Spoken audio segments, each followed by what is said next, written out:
Chapter 109. Mr. Wei understands this.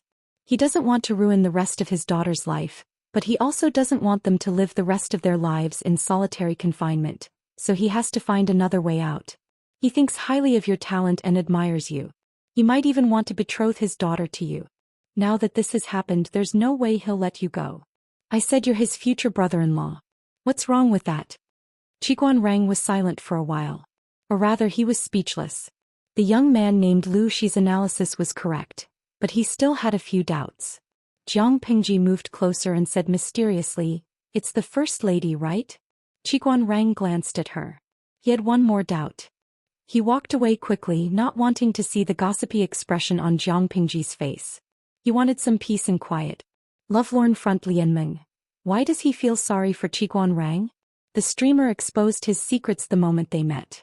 I guess he's feeling a little uneasy. I don't care if Dilly doesn't stop or if he's glad. I'm glad I don't live in an environment where there's no streamer. Even though it was fun to watch the live stream and they could even complain about it on the bullet screen, watching the streamer bully others or tear apart her own viewers, it was all from the perspective of a bystander. It was just a show to kill time. If there was such a person in real life, it would be horrifying to see through one's secrets the moment they met. A secret is a secret because only a few people know about it. However, Jiang Pingji's actions broke this rule. Naturally, it would cause others to be afraid and ostracize her. She doesn't play by the rules. Secrets have nowhere to hide from her. She's a monster. Love 100%. I checked the surnames on Baidu. If it's a surname, it should be Qiguan, right? Tong Qi 2 times. 100 Ghosts Night Walk. Holly Face 3 Evil. I'm just an ordinary person. I'm happy watching, so I don't think too much. Tudu Feichio, same. As long as you're happy. We're just watching the live stream. Why think so much? Streamer Jing Xianxia. We're watching the live stream from the streamer's perspective. The viewing experience should be from the streamer's perspective and role. If it was a stupid host who got bullied and stepped on everywhere, who would be able to watch it? Anyway, I'm feeling all sorts of good now. Streamer's side of me. 23333. After watching the live broadcast, I feel like my IQ has increased by several %. Streamer's back on me. Who's better at topping up IQ? Palace Intrigue livestream helps you. Jiang Pingji was speechless. No matter what, she couldn't face these demonic audiences and their IDs. Although Feng Jin did not hear what the two of them said, he could not help but remember how Jiang Pingji had threatened him when he saw Qiguan Rang's reaction. Her fingertips that were exposed outside her sleeves were red and purple. Before she was called there, she was diligently washing clothes with well water. At first glance, she was just an ordinary servant. She had the dullness and diligence of an honest person. There was nothing special about her. If there was anything wrong with her, it would be that her appearance was average, but her facial features were kind. She gave people a feeling that she was easy to get along with. However, some people were born with a strong affinity. That could not be used as evidence that there was something wrong with her. Qiguan Rang quickly glanced at the target Jiang Pingji was staring at. He was slightly suspicious. Why did she look for a servant? Could it be? Qiguan Rang's eyes turned quickly. His eyes were wide open because of the answer that flashed in his mind. So that was the truth. Qiguan Rang's eyes flashed. He opened his mouth and said, "Catch that woman." Jiang Pingji walked toward her. The servant kept her head down as if she was the most ordinary servant. There was no flaw in her expression. However, her nerves were secretly on edge. Until Jiang Pingji was in front of her, her nerves were already at their most sensitive. At that moment, Qiguan Rang's voice exploded in her ears. He was completely flustered. He knew that his identity was exposed and he did not mean to trick him. "You still want to escape?" The person panicked. He quickly grabbed a servant beside him and pushed him toward Jiang Pingji. The crowd was in an uproar. The order was instantly chaotic. Chapter 110. Everything happened in the blink of an eye. Before the crowd could recover from the shock, they were plunged into another wave of fear. Someone's dead. No one knew who shouted, but the crowd was as quiet as chickens. They silently retreated, forming a large circle. "What are you shouting for? She's not dead yet." Jiang Pingji scolded. The crowd could not help but move to the sides to make a path for her. The maid who was pushed had just woken up from the scare. She was distracted just now and suddenly felt a huge force pushing her in another direction. For a moment she was so scared that her heart almost jumped out of her throat. Then she fell steadily into a thin but strong embrace. She raised her head shyly and stole a glance at Jiang Pingji's appearance. From this angle she looked as delicate and pretty as a lady, she thought blithely. Then, as if she had touched a fire, she quickly left Jiang Pingji. "Thank you for saving me, Lang Jun." Her voice was as soft as a mosquito's. She did not dare to raise her voice. "It's good that you're fine. You and the rest of the servants should go and rest. It's best if you forget what happened tonight." Jiang Pingji stared coldly at the servant, who was lying on the ground, her hands covering her bleeding neck. Her voice was cold as ice. The maid did not care. She timidly glanced at Mr. Wei Yuan. After getting his approval, she followed Jiang Pingji's orders. After all, they were not servants of the Lu's. If they listened to Jiang Pingji's orders without hesitation, Wei Yuan would probably feel uncomfortable. This is clearly a woman. Wei Yuan only left his trusted butler behind. The rest of the servants were dismissed. Jiang Pingji saw the sandalwood fan that she had thrown and cut the servant's neck. She bent down to pick it up and wiped the blood off with a handkerchief. How could it be a woman? If you don't believe me, why don't you take off all your clothes and check? Wei Yuan nodded and signaled for the butler to help. Jiang Pingji looked down and stood aside. She was like a spectator in the livestream room. However, the viewers in the livestream room were not calm. They saw the butler roll up his sleeves and touch the servant's crotch. He seemed to pinch it. His face scrunched up like a chrysanthemum flower, and then a look of horror appeared on his face. The scene was too intense. Everything happened too suddenly. They were so shocked that they forgot to comment.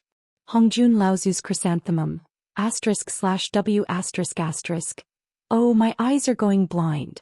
First, the host had stepped on the other party's balls and **ck.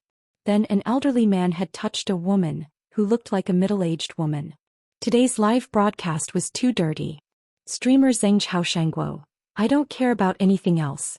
I just want to know how it feels. Although the livestream was very dirty, the old driver in the livestream room seemed to be even dirtier. Things like moral integrity were lost after a while. The system, which had not said anything for a while, was bad. The system translator. Lu editor. ***. The viewers in the livestream room are so dirty. Can I control their mouths and their hands? As a system, it's your dereliction of duty if you don't censor certain words. What does that have to do with me? Jiang Pingji pushed the blame away. The system, she sounded reasonable. It could not think of a reason to refute her. While they were bickering, the old butler stood up and walked to Wei Yuan's side. He nodded solemnly. It's really a man. Wei Yuan almost fainted from anger when he heard the answer. He did not have any impression of the servants in the backyard, but he knew that those who did laundry had the right to enter the inner and outer courtyards. In other words, the culprit who bullied his concubine, made him a cuckold and ruined his daughter's reputation was the wailing bastard in front of him. He was still angry when he remembered that he had accidentally found a male object when he was resting in his concubine's room. What made him feel even more humiliated was that the scandal had already reached the ears of someone who should not have known. Qiguanrang was the son-in-law that he had his eyes on. He came from a poor family and had a rough life. He was also a widower who had lost his wife. Although his eldest daughter was a bit of a loss, it was not shameful for her to be with him. He had observed Qiguanrang for a long time and felt that he could be trusted. Since Qiguanrang was his future son-in-law, even if it was shameful, it was still his family.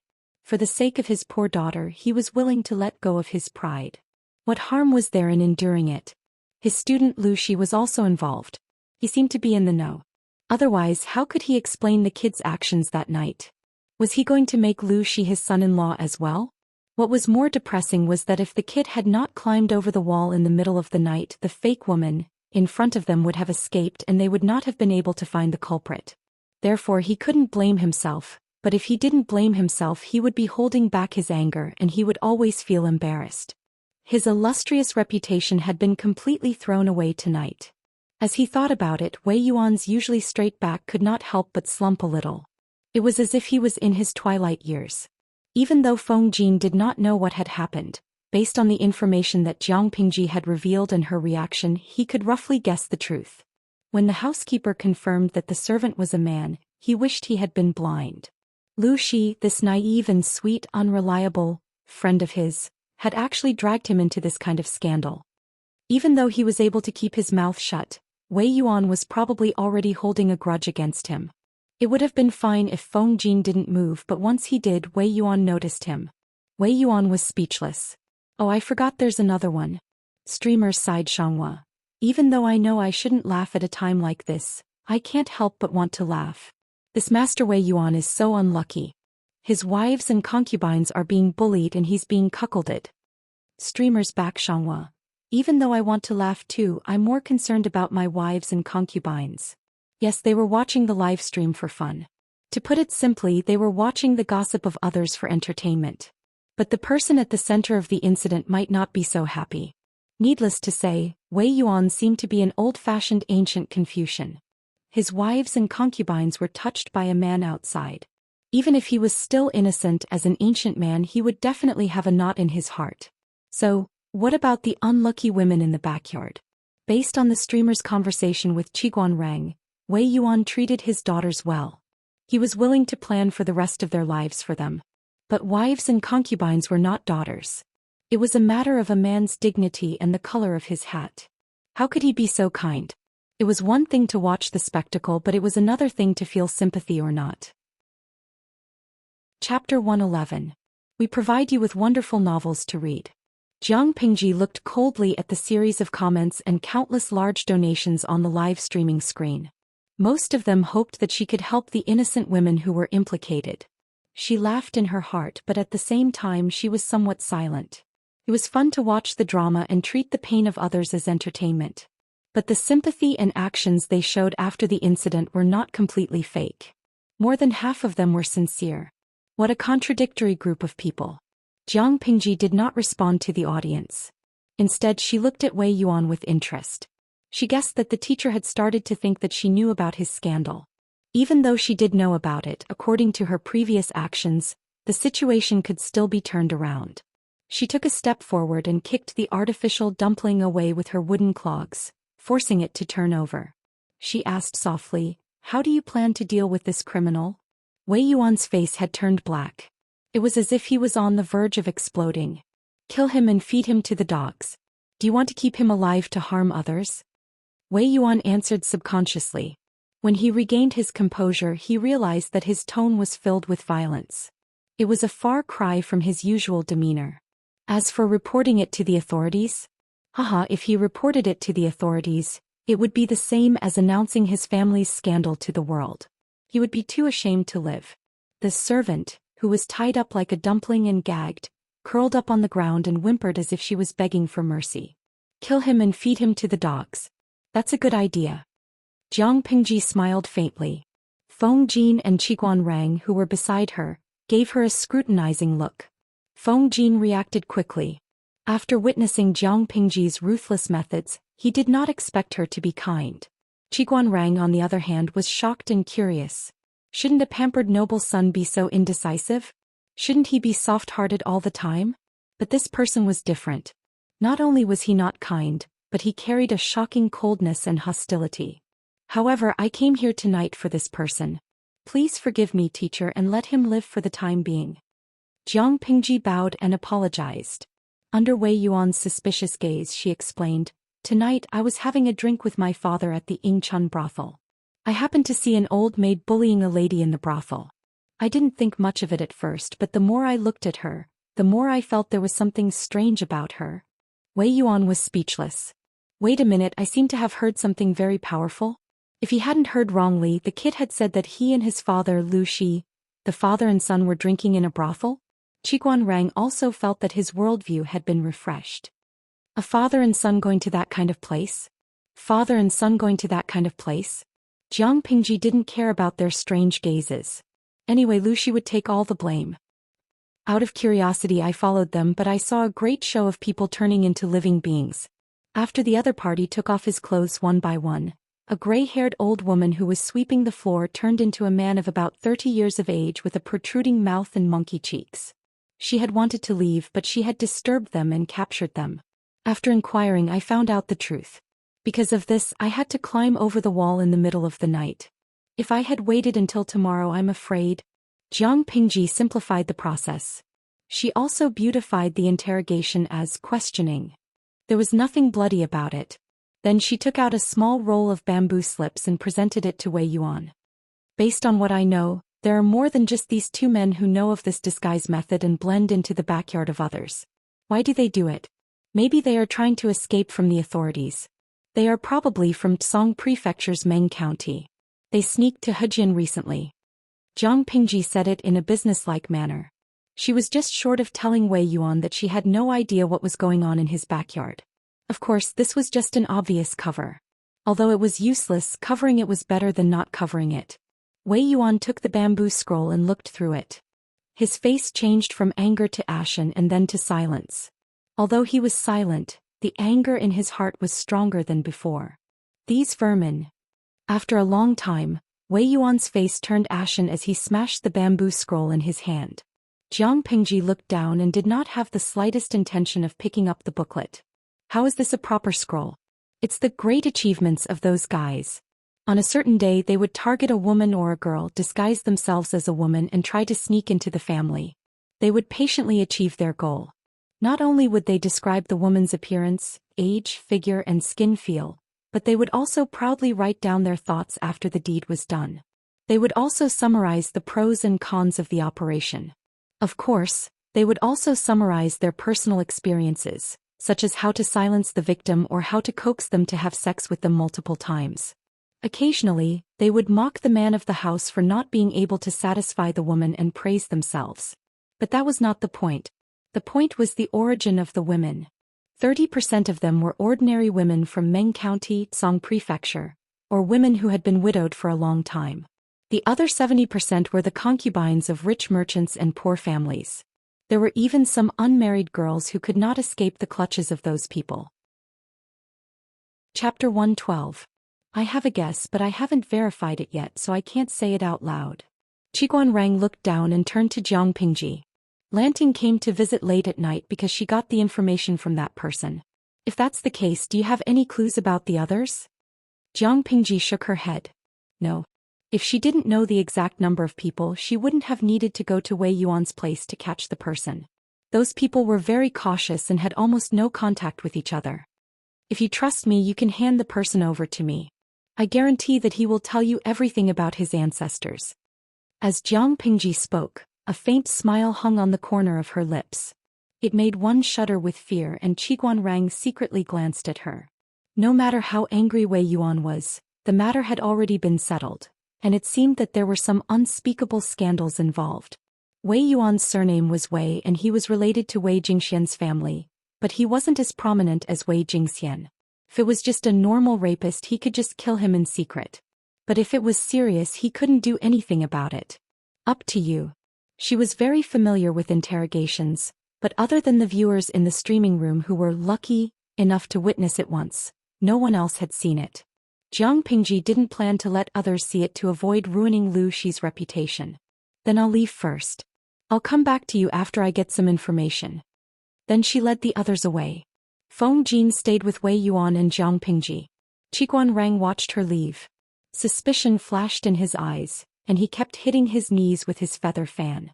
Second Langjun Lu's way of doing things is a bit strange. He's completely different from what Mr. Wei said. Feng Jin was lost in thought when he heard Qiguan Rang's words. He snapped back to reality and looked at Qiguan Rang. Lanting is a bit out of line, but it's not strange. She's still a child and she's at an age where her temperament isn't stable. If she's not restrained, she'll go astray. If there's a big change, it's normal for her to change. Feng Jin defended Jiang Pingji gently, which made Qiguan Rang look at him. Accident. Wei Yuan suddenly remembered that due to family matters, it had been a long time since he had gone to the Lu residence to teach a student.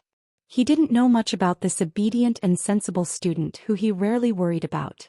He didn't even know what had happened to make this student seem like a stranger. In the past, Lu Shi had always treated him with respect and even fear. Now he was still respectful, but it was more on the surface. Mister, you don't know? A few days ago the bandits in the mountains ran into Lanting and a group of noble ladies in Hejian County and took them away. If not for Lanting's quick wit, they might not have been able to escape unscathed. Chapter 113. Qiguan Rang was born poor, but he had a lot of experience in the borderlands. At a young age he already knew how to protect himself. He wandered between the various forces in the borderlands with ease. His knowledge and experience were abnormally rich. It was not something that a young man like Feng Jin who only had theories could compare to. At first Feng Jin felt that this person was difficult to get along with. However, after exchanging a few words he suddenly became interested. After a few rounds of probing, Zhou Xian felt as if he had met his match. During the conversation, the way he addressed him also changed from the distant Lang Jun to Wenjing. In ancient times, the friendship between men, especially scholars, often developed from that instant of palpitation. When I heard what Wenjing said earlier, I had a guess in my heart, but I haven't been able to verify it. What is it? Qiguan Rang tapped the feather fan in his hand on his knee and said in a serious tone, Huayu, do you know the Meng family from Meng County in Song Prefecture? Feng Jin didn't understand why their conversation had anything to do with the Meng family from Meng County in Songzhou. Before he could reveal a puzzled expression, an extremely bold guess suddenly flashed in his mind, and he was so shocked that he almost lost his composure. Wenjing, how could you? Qiguan Rang smiled coldly. His eyes became even colder and gloomier. Feng Jin's doubt was within his expectations. After all, any aristocratic family would find this kind of speculation humiliating. Our ancestors were brave and patriotic, but that doesn't mean that our descendants can inherit their legacy. He smiled coldly. The Meng family of Meng County in Song Prefecture. I heard from Huayu that you left Shangjing for some reason and didn't contact your family much. You probably haven't heard of it yet, right? Who was the Meng family from Meng County in Song Prefecture? The most famous of them all was the ancestor of the Meng family, Meng Jing Meng Ziliang, the founding noble of the Xia dynasty. He was praised as a white dragon among men by the founder of the Xia dynasty. In later generations he was also known as the god of war. There were ancestral halls dedicated to him in all 5 countries. With such a tyrannical ancestor, the Meng clan had been greatly favored by the emperor since the Xia dynasty. They had tens of thousands of households which had been inherited until the end of the Xia dynasty. Even when the 5 countries were divided into Xia, the status of the Meng family was still transcendent. This was not the original name of Meng County, but because of the Meng family, it was changed to the surname Meng. Of course, just as Qiguan Rang had ridiculed, the Mengs had a powerful ancestor who had laid down an illustrious family business. However, it did not mean that the younger generation of the Mengs could be so powerful. Not only could they not push the family to the peak, but they could also become more mediocre and absurd, living off their old capital. A gentleman's grace can be severed from 5 generations. Feng Jin was not stupid. He could guess what Qiguan Rang meant. The culprit who toyed with so many women and children in Meng County and even harmed the women in Hejian County should be from the Meng family. Never heard of what? Feng Jinsu knew what kind of people her age were like, but she still couldn't believe Qiguan Rang's guess. Naturally, it's about the matter of Song Prefecture's Meng County's commandant becoming a bandit and setting fire to the prefectural governor's manor. Qiguan Rang looked at Feng Jin's face and said with a malicious tone, the county military chief is a retainer of the Mengs. He has always been loyal to the Mengs, but now he has rebelled against his former master and burned down the governor's manor. The reason for this has yet to be clarified. Coincidentally, the names of the official wife and daughter of the county military chief were written on the bamboo slips. Huayu, do you think there is a connection between the two? Feng Jin's lips moved. He was usually eloquent, but at that moment his mind was a mess. He didn't know where to start. Say no more. There is a connection. Just as Feng Jin's mind was in a mess, Jiang Pingji's cold voice came from outside. He subconsciously turned his head, only to see that thin person stride into the room from outside, and then kneel down in a slightly rough manner. However, at this moment no one dared to express any dissatisfaction because her face was already about to turn ashen. She didn't dare to mention it. Oh. Qiguan Rang rubbed his feather fan on his palm. What did Lanting find out? Wei Yuan, who was at the side, became the background. Or rather, he was dumbfounded by the bombs that Qiguan Rang and Jiang Pingji threw at him. There were 4 noble families in Dongqing. The Feng family of Shangyang, the Wang family of Langya, the Xia family of Longning and the Meng family of Zhangzhou. In the hearts of the people of Dongqing, although the first three families had a long history, their reputation was far from the Mengs, which had the ancestor of the god of war. Now the two people in front of him were telling him that the bastard who made him a cuckold was most likely related to the Mengs. There was too much information. His brain was overloaded and he couldn't wrap his head around it. According to the confession, the one who led them was a little bastard named Meng Liang. "Why, do you have any impression of him?" Feng Jin said, "I do. I have a good friend named Meng Heng. He is the eldest son of the Mengs and his second brother is Meng Liang. However, Meng Heng is polite and knows when to advance or retreat. He is a rare gentleman, which shows how his family is. How can he have such a good brother? Someone who can be friends with a rich man is naturally a rich man. Similarly, someone who can be friends with a noble family must be from a similar background." Jiang Pingji snorted. "Huayu, I don't like your argument. The 9 sons of a dragon are all different. Your friend is a good one, but who can guarantee that his brother is the same? Even if they were raised together, there will be differences." Feng Jin was speechless. According to the confession, Meng Liang has been a prostitute since he was young. His mother indulged him and his father spoiled him. When he was 11 years old, all the maids and servants in the house were touched. None of them escaped. But this person likes the new and hates the old. It has become a habit for him to rape women. Although the audience in the streaming room already knew some of the inside information, they were still stunned by the valiant young man. Hongjun Laozu's Juhua. #cry. Others have been with thousands of women at the age of 11. Iron bars are ground into needles. I am still single. Guomin's husband Baio Boshan. #cry. Single +1. Are there any sisters who pity me? Zaisho Yiliankan. I Yiliankan am convinced. Zaisha Zhao Ritian. I Zhao Ritian am convinced too. Zaisha Long Outian. I Long Outian am convinced too. Jiang Pingji. Could the style of the streaming room be unified? At least not at such a serious moment. It almost made her laugh. Jiang Pingji coughed and calmed herself down. This Meng Liang likes to mingle with people from all walks of life. I don't know where he learned an excellent disguise technique. Because he looks feminine and looks like a woman, he looks like a pretty girl after dressing up a little. Even his closest relatives might not be able to recognize him. Using this advantage, he is like a fish in water. He has tricked many ignorant girls into letting go of their worries and suffering losses. Perhaps it was because he was too gullible and easy to trick. He felt disinterested and had other ideas. It was boring to act alone. No matter how great one's achievements were, it would become a one-man show without an audience. Chapter 114. If one walked too much at night, it was only natural that they would run into ghosts. Meng Liang had been fooling around for too long, and there were times when he would give himself away.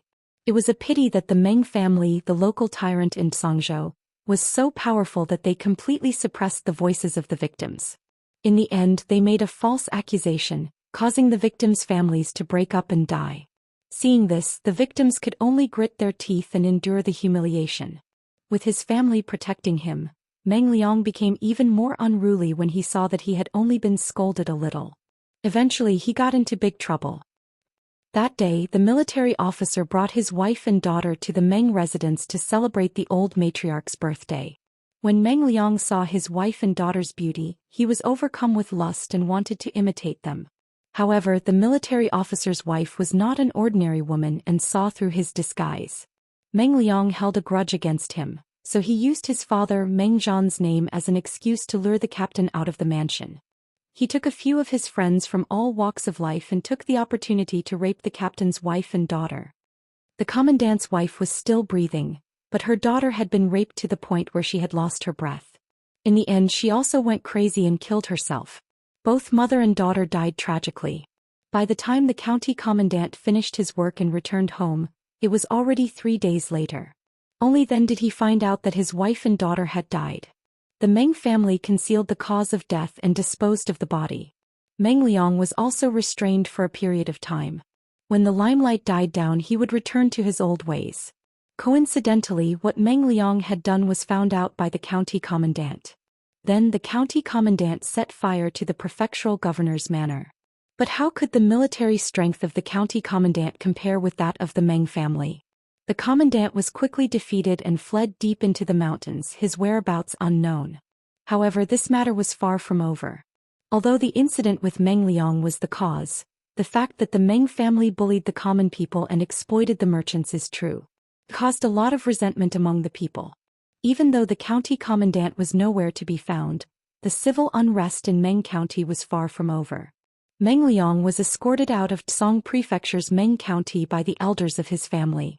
He planned to go to Shangjing to lie low. His friends from all walks of life were also afraid that the Mengs would blame them for leading Meng Liang astray, so they followed Meng Liang and left Meng County in Tsong Prefecture. Feng Jin was dumbfounded. Such an absurd thing. He thought he knew enough, but he didn't expect Meng Liang's actions to change his bottom line. No matter what, the Meng family is still the descendant of a good and loyal family. Even if they are not as strict as Duke Meng's era, they should not have raised such a maggot-like beast. The Meng family has gone too far. Wei Yuan rarely scolded people, but it was clear that he was furious. Thinking of his daughter, he almost spat out a mouthful of blood. That Meng Liang is a bastard, but he also loves his life. He's very cunning. In order to prevent one person from being exposed and implicating him, these people have very little contact with each other. No one knows where everyone is hiding. Therefore, even if they manage to catch one or two of them, they would not be able to catch everyone in one fell swoop. Jiang Pingji suddenly smiled. However, there is also an advantage. Wei Yuan looked at her in confusion. Things had already turned out this way. What could be good about it? On the other hand, Qiguan Rang seemed to have thought of something. A cold glint flashed across his gloomy eyes. It is indeed very good. The deeper they hid, the better. If they lost their lives without anyone knowing, the Meng family would not be able to pursue the matter.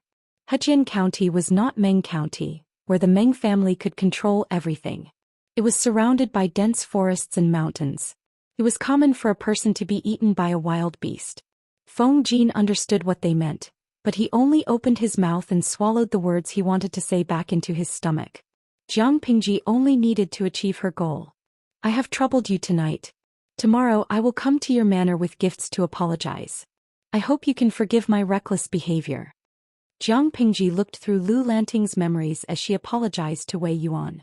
It was also a tactful gesture that Jiang Pingji did not want to disturb him anymore. She only needed to go home and sleep. As Jiang Pingji searched through Lu Lanting's memories, she bowed and apologized to Wei Yuan. It was getting dark, so she did not want to disturb him any longer. She wanted to go home and sleep, and she hoped that Wei Yuan would allow it. On the surface, Jiang Pingji seemed to be apologizing respectfully, but her eyes were calm. She had no intention of apologizing at all, which made Wei Yuan feel even more depressed. However, the information that had happened that night was too much for him to handle. He was a middle-aged man and he was not as energetic as he used to be. Why would I blame you? You're doing this out of good intentions. Wei Yuan let Jiang Pingji off the hook easily, but the viewers in the streaming room were not. Now, no way. Is Master Wei Yuan just going to let it go? He doesn't seem to have any intention of taking it further. What the hell is going on? Hongjun Laozu Dijua. I'm not happy. Wei Yuan is the host's teacher. I thought he was a man of indomitable spirit, but it turns out to be disappointing. He doesn't deserve to be the host's teacher. His concubine is being bullied. Ai de Ling Ling, I'm disappointed too. He's not even as brave as the captain who set fire to the manor. He should at least say something. Zaishu Yi Liangchen, men don't have balls. If it were me, I would beat the sh*t out of Meng Liang's head. Zaisha Long Outyen, h*t out of his head. Ha, brother Liangchen, I Long Outyen admire you in this streaming room. Jiang Pingji looked at the bullet screen calmly. She thought for a while and then sent a message. Host V. Although I don't like Wei Yuan's reaction, I'm sorry to tell you that his reaction is very manly. It's not that he doesn't have a decision, but it's not convenient for him to say it in front of us. Jiang Pingji's words were like dripping water from boiling oil. It instantly caused an uproar. Aoxinqiang, host, I'm not educated. Don't mess with me. How can he be considered a man? Jiang Pingji looked out the window speechless. According to Lu Lanting's memory, Wei Yuan's anger was mostly because his daughter was frightened and his reputation was tarnished. It was not because his concubine had cheated on him.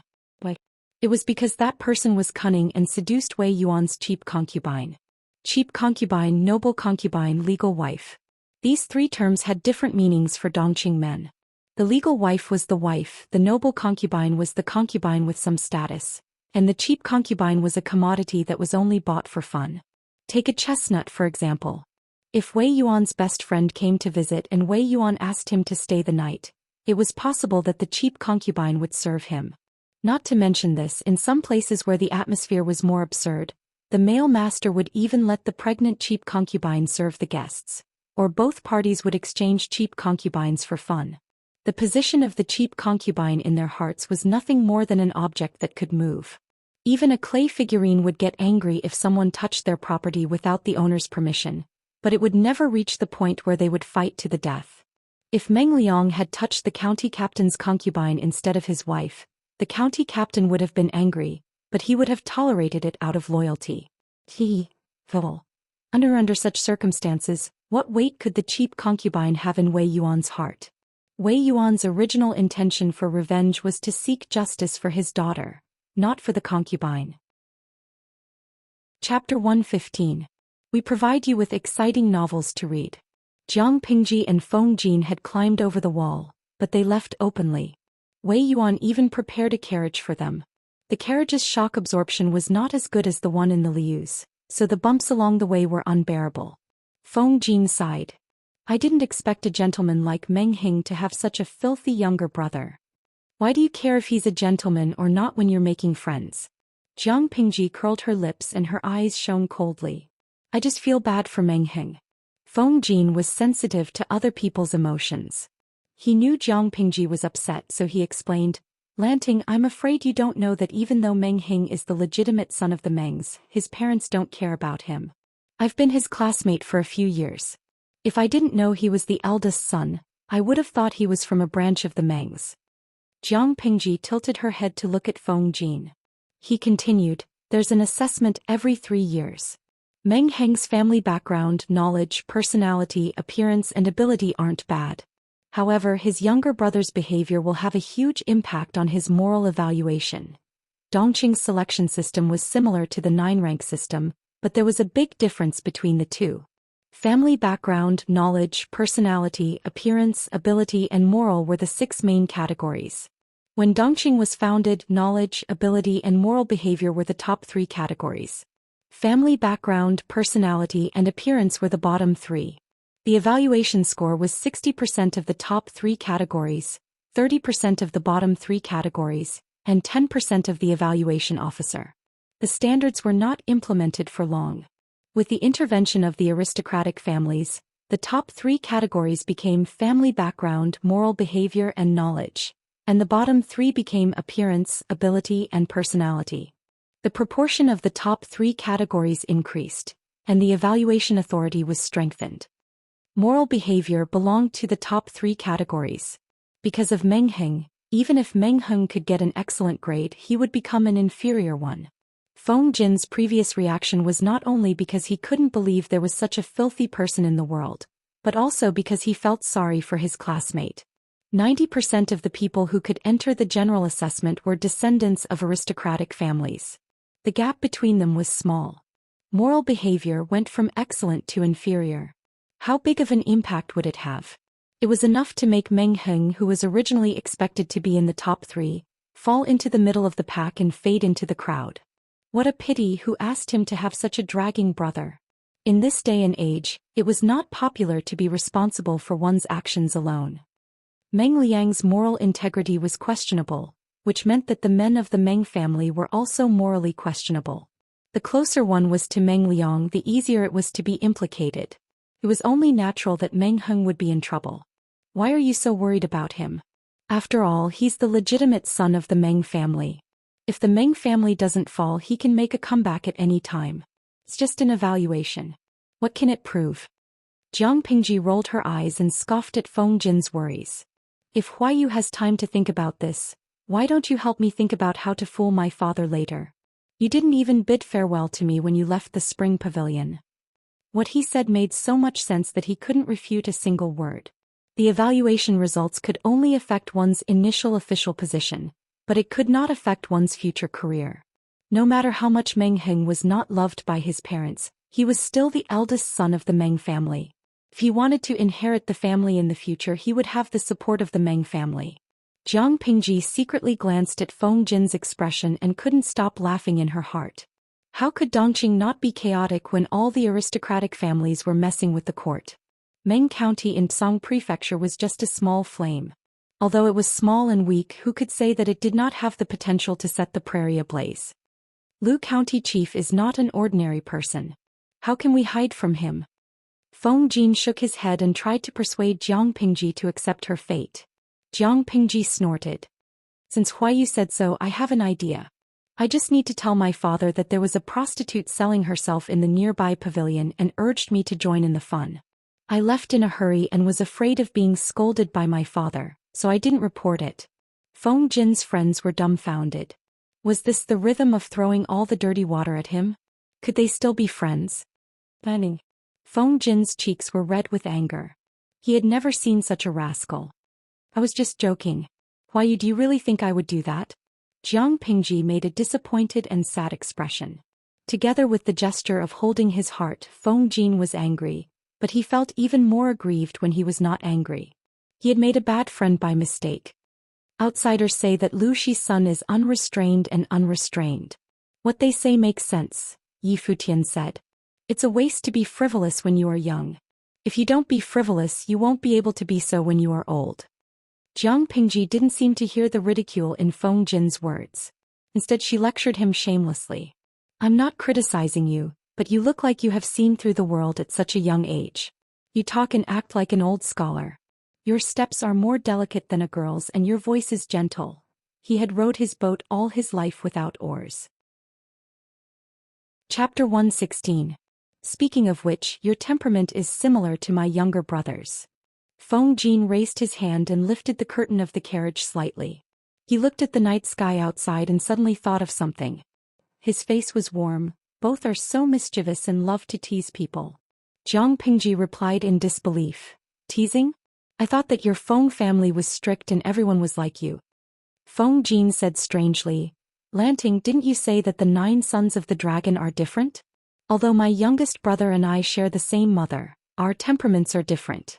He is young and intelligent, and has been doted on by his elders since he was young. Although his personality is a bit naughty, as long as he doesn't cross the line, it's fine. The direct line of descent of the Feng family had elder brother Feng Jin at the front. At the very least, there was still Feng Jin. There was no need to trouble the youngest son of the family, so he had to bear the least amount of pressure.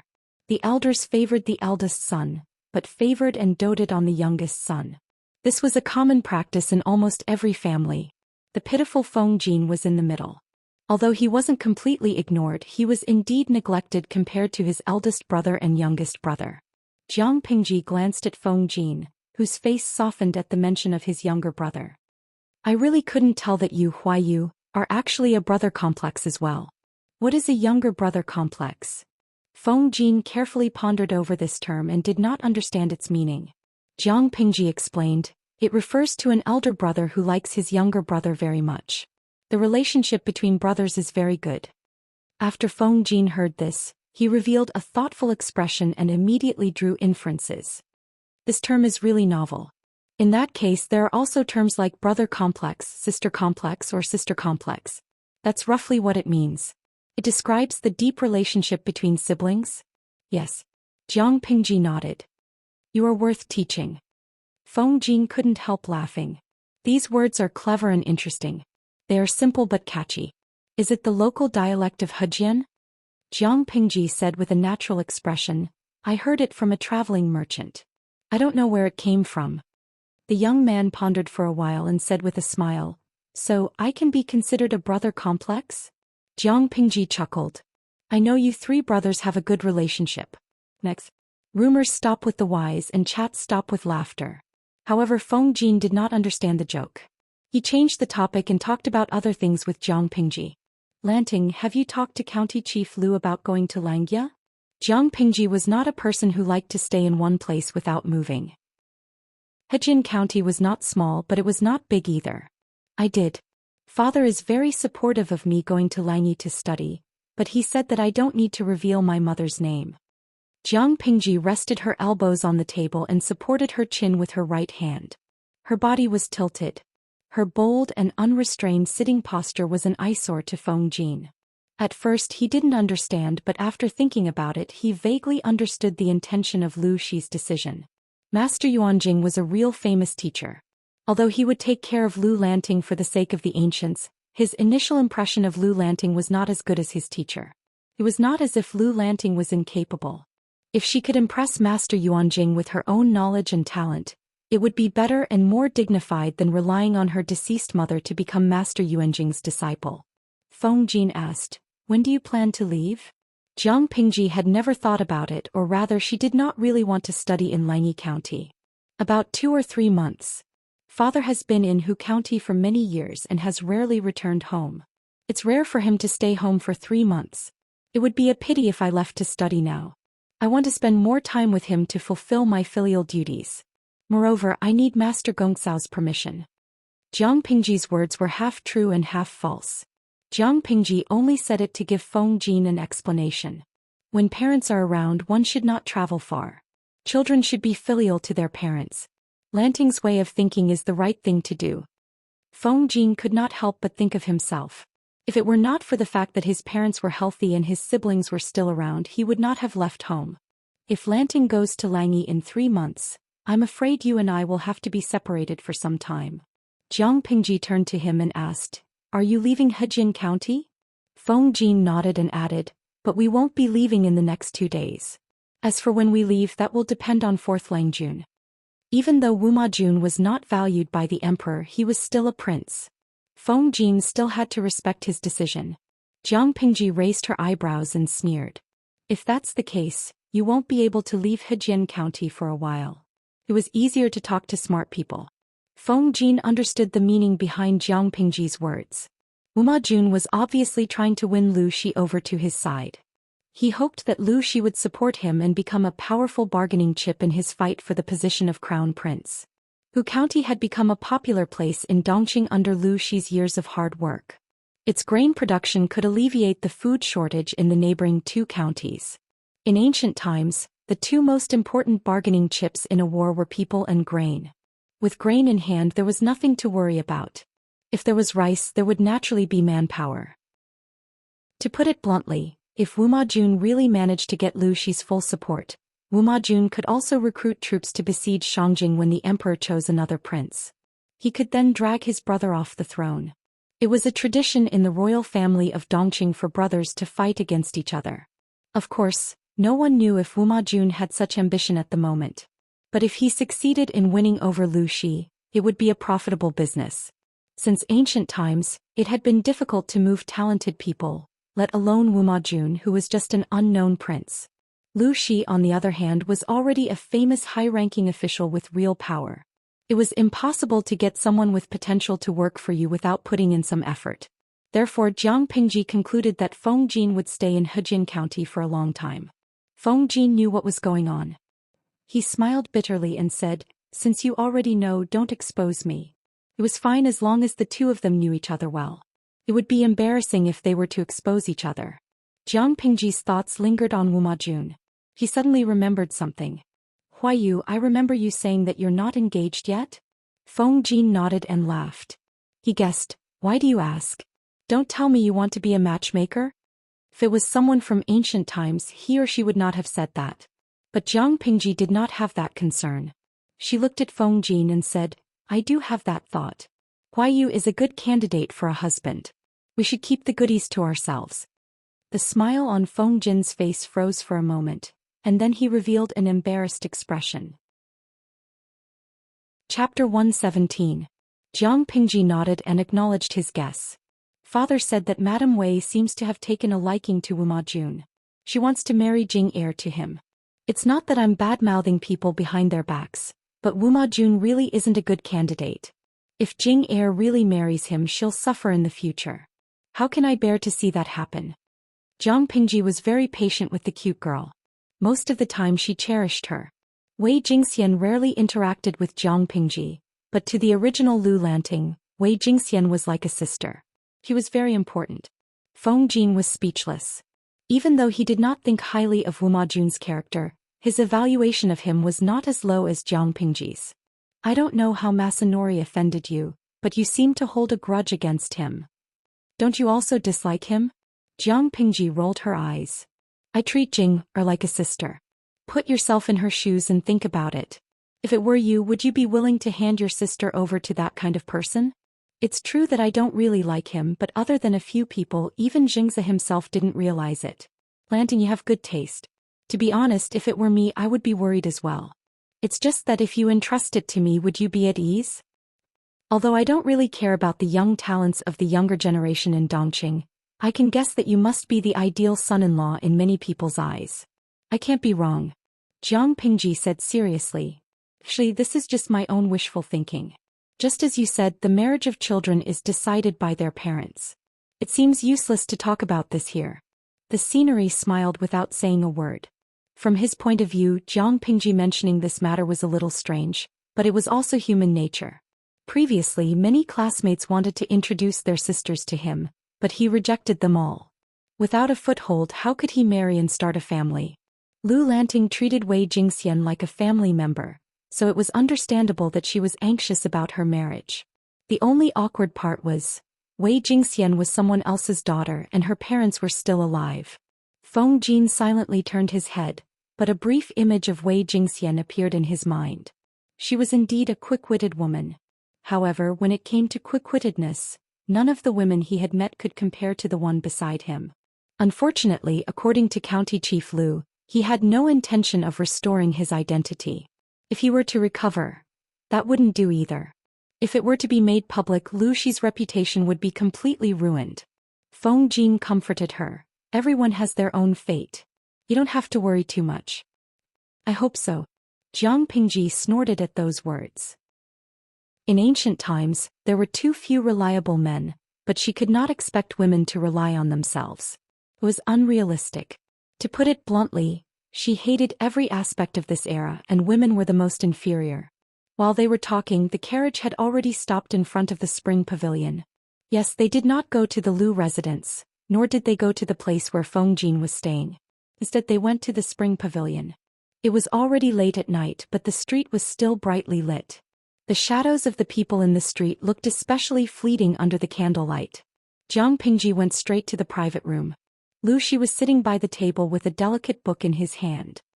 He was reading the book carefully with his eyes slightly lowered. The performers in the corner of the room were still singing in Wu Nong's soft voice. Wu Majun sat beside him with a happy expression. It was obvious that the atmosphere between them was harmonious. There was hope for them to be friends. You're back. Lu Shi put away the book and looked up at Jiang Pingji. Did you have a good time? Not bad.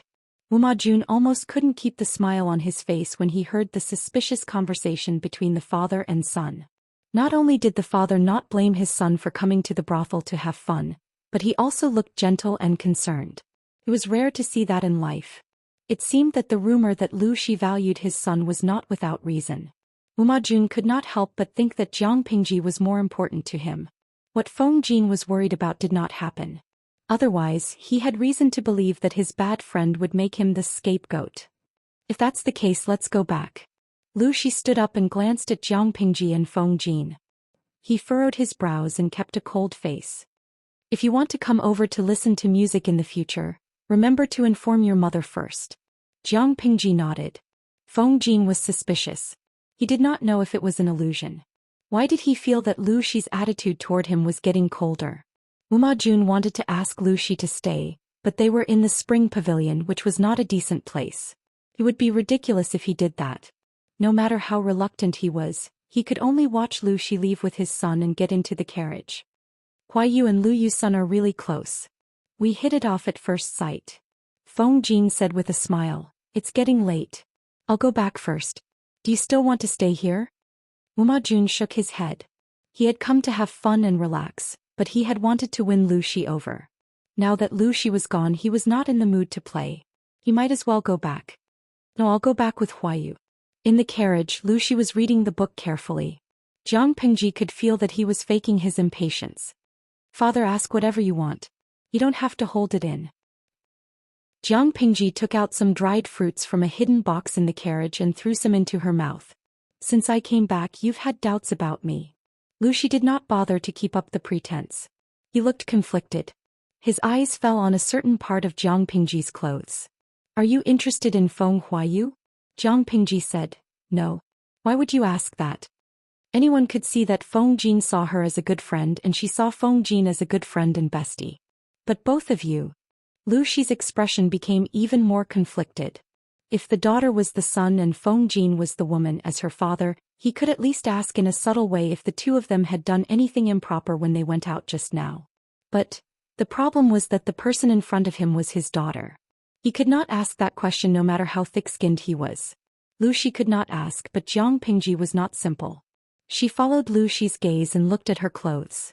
The corners of her clothes were stained with dust. So that's what happened. She understood immediately. I didn't press Feng Jin against the wall. Father, you're thinking too much. Jiang Pingji explained with a serious face. Lu Shi was speechless. Chapter 118. We provide you with wonderful novels to read. Lu Shi's lips quivered. He suddenly felt helpless about his daughter's explanation. He realized something horrifying. He subconsciously felt that his daughter had done something bad to Feng Jin, not that Feng Jin had taken advantage of her. Perhaps. Compared to his daughter's clean clothes, the dust stains on Feng Jin's clothes were more obvious. He looked like the one who had been raped and bullied. Your explanation will only make me more worried, Lu Shi said helplessly.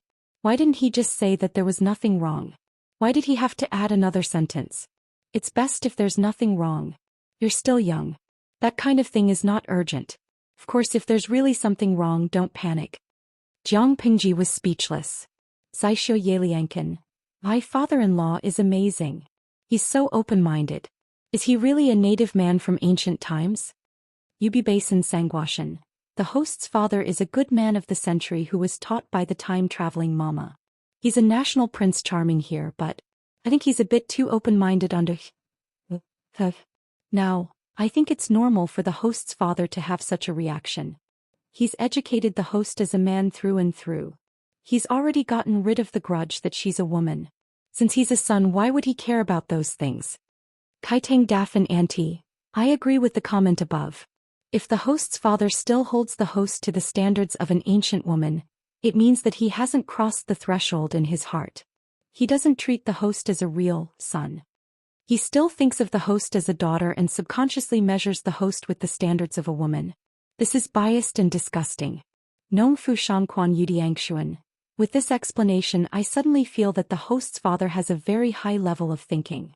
At least if it was me, even if I raised my daughter as a son, I would still think of her as a daughter. No matter what, it's impossible for her to be like a boy.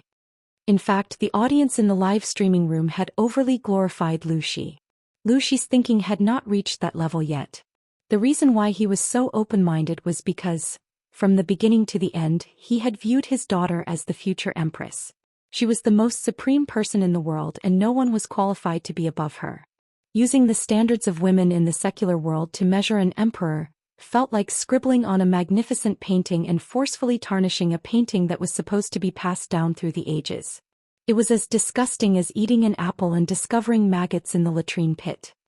Feng Jin and I went to Mr. Wei's mansion and climbed over the wall. These stains on my clothes were probably from that time. Jiang Pingji didn't know whether to laugh or cry. She tried to explain so that Lu Shi wouldn't go overboard. Did she look like someone who didn't have a bottom line and wasn't serious? Although she didn't look serious, she wasn't a fickle person. In fact, her pursuit of spirituality was higher than that of ordinary people, and her standards were also stricter. She would rather have nothing than be substandard. No matter what, it was impossible for Feng Jin to be alright. Lu Shi was just about to relax when his heart skipped a beat. He asked in shock, Clem, Wei Gongcao's wall? In the middle of the night, his daughter was climbing the walls of Wei Yuan's house with her friends. How could he do that? That's right. Didn't I leave with the two ladies just now? I happened to meet a suspicious woman who dressed up as a woman and snuck into Yingchun house with bad intentions, so I exposed her. I didn't expect that it would turn out to be a big deal. What big deal? Lu Shi furrowed his brows. He and Wei Yuan knew each other and were friends. He knew Wei Yuan very well.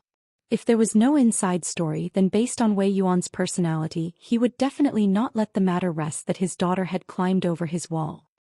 The man dressed up as a woman was from Tsong Prefecture's Meng County. They snuck into someone else's house with bad intentions. The man I caught at Yingchun House pointed to Mr. Wei's house. I was afraid that something would happen, so I went to arrest him. Lu Shi's expression softened. His daughter was doing it for the good of Wei Yuan's house. No matter how unhappy the old man was, he wouldn't target her. Instead, he would owe her a favor. And then, did you catch him? So he went to Wei Yuan's house. No wonder it took him so long. It was far from Yingchun House. We've caught him, but he's brought us even more trouble. Jiang Pingji skipped over the unfortunate incident at Wei Yuan's house. It was a private matter, so she didn't want to waste her breath. According to the information, the leader of the group was from the Mengs in Tsong Prefecture's Meng County. Lu Shi's eyes flashed when he heard the name Mengs. The Mengs in Tsong Prefecture's Meng County? Yes. I heard it was caused by a man named Meng Liang. When he was in Meng County, he was lawless. He even brought people to humiliate the wife and daughter of the Mengs family, the county chief of Meng County. He forced them to become bandits.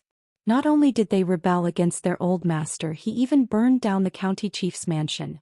Meng Liang was secretly sent away from Meng County by his family. Those people from all walks of life were also afraid of death, so they secretly followed Meng Liang, and now they came to Hejin County to create trouble. One by one, the snacks in his hand were finished. Lu Shi was dumbfounded the whole time. Such a big thing happened in Tsong Prefecture's Meng County? It was Jiang Pingji's turn to be dumbfounded. Father, you don't know? Lu Shi shook his head. Never heard of it. Although he had never heard of it, he felt that what Jiang Pingji said was true. Hu County, where he was appointed, was very far from Tsong Prefecture. The means of communication in ancient times were very backward, so the transmission of information was slow and inaccurate. He had been cooped up at home from Hu County for the past few days, so it was normal that he did not know about the news. It's okay. I'll send someone to ask about it when I get back. Lu Shi closed his eyes and tapped his right hand on his knee rhythmically. His expression was slightly stiff, as if he was enduring something. Jiang Pingji frowned when she saw his reaction. Something was wrong with his reaction. Before she could continue her analysis, Lu Shi suddenly said, "Lanting, you have to learn one thing. See through it but don't say it." Jiang Pingji averted her gaze and shifted her attention to other things, such as the audience voting. Although the interactive livestream was a little off-topic, Jiang Pingji had strolled around Yingchun House and listened to some tunes which was in line with the theme. Not to mention that she had given the audience another good show, so the livestream was worth it. "System, it's time to settle the score," Jiang Pingji said to the system in her mind. "Let them vote after the settlement." The system was already a dead fish, but it was no match for Jiang Pingji in terms of patience. Chapter 119. A genius in a second to remember if you like it. System. Streamer Jiang Pingji's first full interactive streaming has ended perfectly. Dear viewers, are you satisfied? A. Satisfied. B. Average. C. Not satisfied. Before the viewers could click, Jiang Pingji quickly added another sentence, which made the system feel embarrassed and treacherous at the same time. Streamer V. The rating of your streaming experience will affect the level of the streaming room. From level 1 to level 2, the upper limit of 3,000 viewers will increase to 10,000. The higher the rating, the more beneficial it will be for the streaming room to level up. This stream is just a test. If the results are good, additional streams will be held from time to time in the future to satisfy the viewer's curiosity and experience. In other words, if you want to continue watching interesting streams and don't want to wait in line for a spot every day, the faster her streaming room can level up, the better your streaming experience will be. If you give a bad review on purpose, she will always remember it. Because of her words, a few naughty viewers who wanted to give a bad review stopped and gave a good review. System. Host, where is your face? It fell on the ground. Do you want me to pick it up for you? Jiang Pingji sneered and retorted, I'm just using all available resources. It's not against the rules. As for the face on the ground, you can pick it up and paste it on yourself. One of us is shameless and the other is thick-skinned. What a good match. What's the point of having a face? The system heard the threat and anger in Jiang Pingji's words. It sent out a string of words angrily. Sup, you're bullying me again. You weren't like this before. You don't love me anymore. Jiang Pingji smiled wickedly. I just like watching you watch me act shamelessly, but I can't do anything about it. System, why did it hate her so much? The votes from 3,000 viewers ended quickly. The system was even faster. The results came out in a few breaths. Of the 3,000 votes, 2,973 were satisfied, 26 were average and 1 was not satisfied. Jiang Pingji didn't care about the negative review vote. She knew who voted it without looking. By Zhou Xian, QWQ streamer, I repent. Although I know that the content of your live broadcast is very exciting and I watch it with relish, I was really scared before. Don't be mad at me for giving you a evaluation. Black Rose, I'm shocked too, but I think the live stream is just as it's already a lot of face to give them an average rating. Take it or leave it. Then a few people sent similar messages. It didn't seem like they were apologizing, but more like they were doing it on purpose to disgust her. Jiang Pingji's expression was the same as usual. Her heart was unmoved, or she did not care about the content at all. She did not even care about the system. How could she care about the comments of the audience who were separated by a virtual screen and a different dimension? Wouldn't that be making things difficult for him? He quickly glanced at the screen, but on the surface, it looked like his eyes were half closed as if he was taking a nap. No one could tell what was going on. The system said, although it was your first show and you used shameless methods, the final result is still very gratifying. 3,000 votes, 2,973 satisfied. In other words, the satisfaction rate was as high as a terrifying 1%. According to the system's contract, if the satisfaction rate was 95% or above, he or she would receive a gold chest. If the satisfaction rate was 80% or above, but below 95%, he or she would receive a silver chest. If the satisfaction rate was 60% or above, but below 80%, he or she would receive a bronze chest. If the satisfaction rate was less than 60%, there would be no additional reward. Jiang Pingji's satisfaction rate was as high as 1%. Without a doubt, she would receive the highest level of gold chest. When the results came out, Jiang Pingji was slightly satisfied with the number. Host V, it's too late today. The live broadcast will end here. Good night, everyone. After that, the virtual screen suddenly turned black. The streamer's status changed from in live broadcast to running on live broadcast. She heard an electronic beep, and the system notified her that she had received a reward envelope with a gold chest inside. The system said excitedly, "Host, do you want to open the chest now?" Jiang Pingji secretly raised her eyebrows and said to the system, "Of course I want to open it, but not now. I'll open it tomorrow." The system was originally waiting for her to show off her luck and open a level-up card in one go. When the streaming room was upgraded to level 2, the system as a system would also receive some benefits. But Jiang Pingji was not anxious at all. How annoying. The emperor is not anxious, but the eunuch is. It's okay to wait for one night.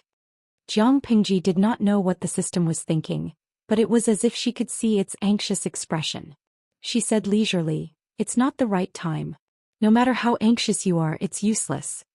The system snorted and retorted, "Host, who are you calling a eunuch?" Although it was just a system, it also had human rights. Could not be so easily trampled on. The carriage drove all the way to the Lu mansion. After Jiang Pingji bowed to Lu Shi, she went straight to her small courtyard. In another hour, the sky would be bright, but lanterns were still hung in the small courtyard. The whole small courtyard was brightly lit. The courtyard door was not locked yet. Jiang Pingji entered the courtyard and saw the two maids, Takshu and Xianmei, leaning against the pillars. They could not hide the tiredness on their faces. They had a plain warm cloak draped over their shoulders and their heads were nodding. They could fall asleep at any time. Jiang Pingji did not have to guess to know how long they had been waiting outside. Seeing Jiang Pingji return, Takshu and Xianmei stood up and went forward to put the warm cloak on her. Naturally, they could smell the strong scent of makeup on her. "Langjun, which fox den did you come from?" Takshu, who had a bad temper, could not help but complain after entering the warm room. Xianmei secretly stared at Takshu, indicating that she should be more obedient and not cross the line. Otherwise, based on what she said just now, she could be accused of not respecting her superiors. A light punishment would be a meal, and a heavy punishment would cost her a month's worth of silver and she would lose her position as the head maid. Jiang Pingji answered smoothly, "Of course, I came from a nest of beautiful fox sisters." Takshu was speechless and could not continue.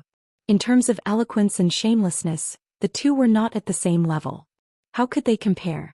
"If Takshu is curious about the fox den, I will bring you there to see the world the next time I go out." Takshu glanced at Jiang Pingji. "Langjun, you always make fun of me. Why would a good girl go to such a shady place?" Chapter 120. A genius remembers love in a second? Get up. I didn't think it through. Ordinary women can't go to that kind of place in case something happens. So if she wanted to go there one day, she could only go by herself. The hot soup in the loos was kept boiling all night long. Takshu and Xuanmei only had to inform them and they would bring it over. Jiang Pingji took a good bath and washed away all the makeup and fragrance on her body. "It's still early. Why don't you rest for a while? I'll wake you up when it's time." Jiang Pingji changed into her pajamas and shook her head to reject Xuanmei's suggestion. People who had a normal sleep schedule were used to staying up all night. They would definitely be sleepy, but Jiang Pingji was different. As a genetic warrior selected by the Federation, she had undergone a lot of special training, including how to get the sleep the body needed in the shortest time possible. Even an ordinary soldier of the Federation could go 3 to 5 days without sleep, let alone her. "I'm not sleepy yet. Move the books in the study over. I'll read for a while. I'll pay my respects to my mother when it's daybreak." She was still awake and in good physical condition. She didn't need sleep at all. With the candlelight on the table, Jiang Pingji supported her chin with one hand and tapped the table rhythmically with the other. According to the Great Universal Geographical Map, Xianxia was a battleground for military strategists. It was easy to defend and difficult to attack. They could retreat by relying on the natural defenses. They could attack by taking advantage of the terrain, water flow, and complicated terrain. It was difficult for ordinary troops to conquer. It was also the connecting point between Dongqing and the other two countries. There were 3 natural defenses in Xianxia: Hanchang Pass, Zhangjiang Pass, and Yumen Pass. It was a battleground for military strategists. Apart from the natural defenses, another important reason was that the water and land routes there were quite developed. Whether it was transporting food or troops, it had advantages that other places didn't have. It could be said that if they could take down the 3 natural defenses, Hanchang Pass, Zhangjiang Pass, and Yumen Pass, it would basically expose the hinterland of Dongqing to the enemy. Then it would be a flat land for strong troops to conquer. With the convenient water and land routes, the fall of Dongqing would be inevitable. Jiang Pingji frowned. She knew the importance of Xianxia as soon as she saw the Great Universal Geographical Map. It didn't make sense that the Mengs didn't know the importance of Xianxia. Even though he knew the importance of the matter, he still allowed Meng Liang to court death and incite the anger of the people. She did not know what to say. But then again, Meng Liang is so fearless. Isn't it because of the Meng's profound background that gives him the confidence to commit crimes? On a smaller scale, it's just a dishonorable son of a noble family provoking the people. But on a larger scale, he's courting death. Usually, the Mengs would have found a way to suppress the matter of Meng Liang and turn it into a small matter. But now, this matter was like a small flame that seemed to be going out at any time. But it could cause a series of chain reactions and eventually lead to a big fire. Unfortunately, she was now in Hejian County and did not know much about the situation in Xianxia, so she could not make further judgments. After looking at the Great Universal Geographic Map of Dongqing for a long time, Jiang Pingji put away her things. The sky outside was completely bright. Takshu and Xuanmei led the other maids to deliver a set of toiletries on the dot. Jiang Pingji splashed her face with warm water to clear her head. "Langjun, do you have any plans today? Father won't be able to get up for the time being. Ask the housekeeper to prepare the carriage. I'll go to Xianxia Temple first. I'll be back around noon. If Father asks, tell him that I went to Xianxia Temple to visit Master Liaochen. Father will understand. If anyone from the farm comes to pass on a message, remember to write it down and I'll deal with it when I'm back." Jiang Pingji spoke quickly like a machine gun. The system was still thinking about the gold chest. Why did the host go to Xianxia Temple to look for that old monk? Jiang Pingji smiled mysteriously and did not give a precise answer. But the system soon knew her purpose. She climbed up thousands of steps to Xianxia Temple. Unsurprisingly, Jiang Pingji found a monk waiting for her outside the temple. Although the old monk was a bit strange, he had some abilities that were not known to outsiders. Jiang Pingji thought that the monk must have known she was coming when she was still at the foot of the mountain. Didn't he say that her murderous aura caused the Buddha's aura in the temple to move? Liaochen was still in the meditation room. Jiang Pingji walked up to him and sat on the cushion opposite him. I wonder what brings you here today, young benefactor. Master Liaochen chanted the name of Buddha and twirled the prayer beads in one hand. Master, you knew about the Ziwei Emperor's aura just by looking at my face. What else can you see today? Did she come to provoke me behind Master Lu's back? Liaochen carefully looked at Jiang Pingji's face. Other than the fact that the Emperor's aura was thicker and more solid than before, there seemed to be no other changes. Jiang Pingji saw that he did not understand her meaning. Her fingers tapped on the table and she had to be more direct. How's my luck today? Master Liaochen, did she come all the way to see him just to ask such a useless question? The system, it seemed to understand its host's thoughts a little. Master Liaochen deliberated and said, looking at your face, your luck is naturally excellent. You are not affected by the evil aura and your luck is high and vigorous. Evil creatures have brains too, okay? In actual fact, just based on the baleful aura around her that was so dense that it could not be dispersed, even if there were evil spirits, they would take the initiative to hide far away.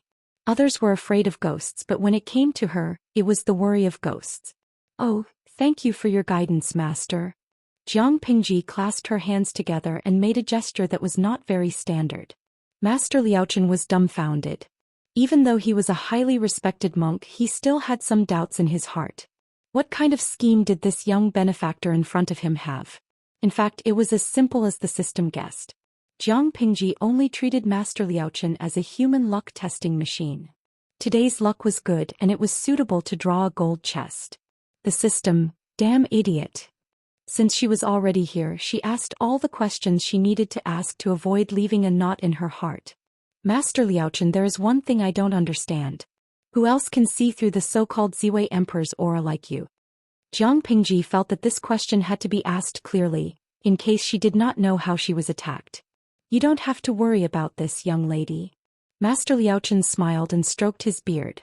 Earlier I told you that one wrong thought could cut off your chances of ascending to the highest position. This is not absolute. You are not the only one who possesses the Ziwei Emperor's aura. Chapter 121. Master Liaochen nodded. Young almsgiver has quite the spiritual root, that is indeed what he meant. Although that was what he said, the person in front of him had the densest Ziwei Emperor chi that the old monk had ever seen in his life. When Jiang Pingji heard what he said, she felt much more at ease. On the other hand, this so-called Ziwei imperial aura was practically useless. Whether it was strong or weak, it was the person who affected it, not the other way around. No matter how rich it was, it couldn't turn a drunkard into a wise ruler. No matter how faint it was, it couldn't turn a wise gentleman into a sneaky villain. The relationship between the Ziwei imperial aura and a person should be that the latter determined the strength of the former, not the other way around. Young benefactor, are you worried that someone will see through this and harm you? Master Liaochen suddenly smiled. If that's the case, then young benefactor can rest assured. Anyone who has this kind of eyesight, if it's not someone who has an indifferent temperament, then it's someone who lives in seclusion. No matter what kind of people they were, they would not easily get involved in the changes of the world. The general trend of the world, after being united for a long time, must be separated, and after being separated for a long time must be united. This was a process that had to be experienced, and it was not something that could be controlled by mere manpower. More importantly, to put it bluntly, there were less than 5 people in the 5 kingdoms who were at the same level as him. Dongqing alone had 6 states and 21 counties. The land area of the other 4 countries could only be larger. In addition to the vast territory of the foreign tribes, no one knew how vast this world was. How small was the probability of meeting a few people in such a vast territory? Even if he was a blind cat bumping into a dead mouse, he wouldn't run into 4 or 5 of them one after another, right? If it really happens, please forgive me. Descending the mountain was much faster than ascending it. Jiang Pingji's wooden clogs were so fast that they seemed to be flying. Soon she arrived at the foot of the mountain where Xianxia Temple was located. Alright, you can draw a chest now. Jiang Pingji entered the carriage. The coachman skillfully raised the whip and drove the horse back. The system complained about its incompetence. I really don't want to admit that you're the host. I came all the way here just to see today's luck. No matter how the system ridiculed her, Jiang Pingji remained unmoved. She opened the system mailbox and opened the golden box inside the envelope. He pressed the confirm button in the air and the box suddenly shattered. The pieces floated in the air and slowly solidified. When the golden shimmer dissipated, a golden card the size of a poker card appeared in front of her. The system, damn it, didn't they say that the drop rate of the level up card was extremely low? Jiang Pingji raised her hand and took the level up card. She had a faint smile on her lips. She was not surprised by the result of the lucky draw. See, what did I say? It's red enough, right? The system, which was already a useless fish, said weakly, "Let's toast tea to the lucky king." Jiang Pingji laughed involuntarily. She clamped the level up card between her two fingers. She exerted a little force on her knuckles and an option appeared in front of her. Little Angel System kindly reminds you that the host is currently a level 1 streamer. After using the card, the host will be promoted to level 2. The number of viewers in the live broadcast room will increase to 10,000. Are you sure you want to use the level up card? A yes, B no. Did she even have to think about it? Since it was a free card, it would be a waste if she didn't use it. Jiang Pingji did not say anything else and opened the option A. There was a crisp rustling sound in her mind. The edge of the virtual screen that was turned off exuded a light gold color, and then it went silent. System announcement. Congratulations to the host Jiang Pingji for officially becoming a level 2 streamer. The upper limit of the live broadcast room has been expanded to 10,000 viewers. Clusters of fireworks exploded on the virtual screen, and the originally simple and plain live broadcast interface had some light-colored patterns, which looked much better than the previous clean state. Jiang Pingji glanced at the upper limit. It had indeed increased to 10,000 viewers. System, start the live broadcast. Jiang Pingji ordered and the system immediately responded. The live broadcast had just started and a group of viewers rushed into the live broadcast room. Dayong Wanwu, I was scared to death. I thought the streamer wouldn't start the broadcast today. Why is it so late today? Fortunately, I had the foresight to queue up a long time in advance. Otherwise, I wouldn't have been able to squeeze in. Is this the streamer herself? Much better than the video. More importantly, the streamer has a high degree of recognition. The picture quality was absolutely high definition, and the host herself had a pure natural appearance. There were no special effects that focused on her face, no special effects that made it impossible to see her facial features, no flat and thick unibrow, no sharp chin that could stab a person to death, or a face with strange proportions. She was a clear stream in the world of live broadcasting. Mama doesn't have to worry about the baby's face blindness getting worse under. Oh, I heard that the streamer went to the brothel yesterday. I was heartbroken. I didn't manage to squeeze in until the end. I could only go to the Baidu forum to watch the video. I enjoyed it for a long time and the more I watched the more I regretted not watching. Kulele Yael. Why do I feel that the number of bullet screens today is much higher than before? You sick people, your hands are too fast. When the viewers enter the live broadcast room, they usually don't look at the number of viewers. However, the number of bullet screens on the screen is abnormal. Jujo 81. Wow. Did I see it wrong? Why are there 10,000 viewers? Jiang Pingji's live broadcast room was somewhat famous in that dimension. It spread in a small circle and attracted more attention. What do the viewers who are always chasing updates complain about the most?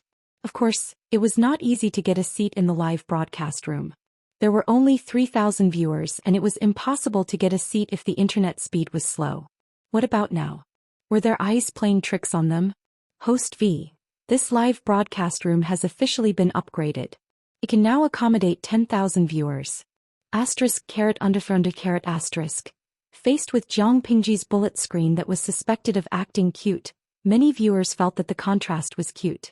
The streamer's words and actions were usually cold or domineering and fierce. When did she have such a soft and cute side? However, when the two completely different styles blended together, there was a different kind of cute contrast. This caused many old viewers to make a ruckus and the bullet screen was in a mess. Jiang Pingji rarely took the initiative to communicate with the viewers in the live broadcast room. It was the same this time. After explaining a little about the increase in the number of viewers in the live broadcast room, she returned to her usual self and sat quietly in the carriage. The coachman drove the carriage steadily and skillfully. Lu Shi slept until noon. His pajamas were wrinkled and his long hair was a little messy. Sitting on the bed, he saw the light coming through the door. His eyes showed some confusion, but he quickly regained his clarity. Outside the room, a maid heard the movement and asked in a gentle voice, "Master, are you awake?" "Yes, I'm awake." He tidied up his appearance a little, and the maids who had been waiting outside the door for a long time filed in. The whole process was silent. Chapter 122. There weren't many masters of the Lu residence.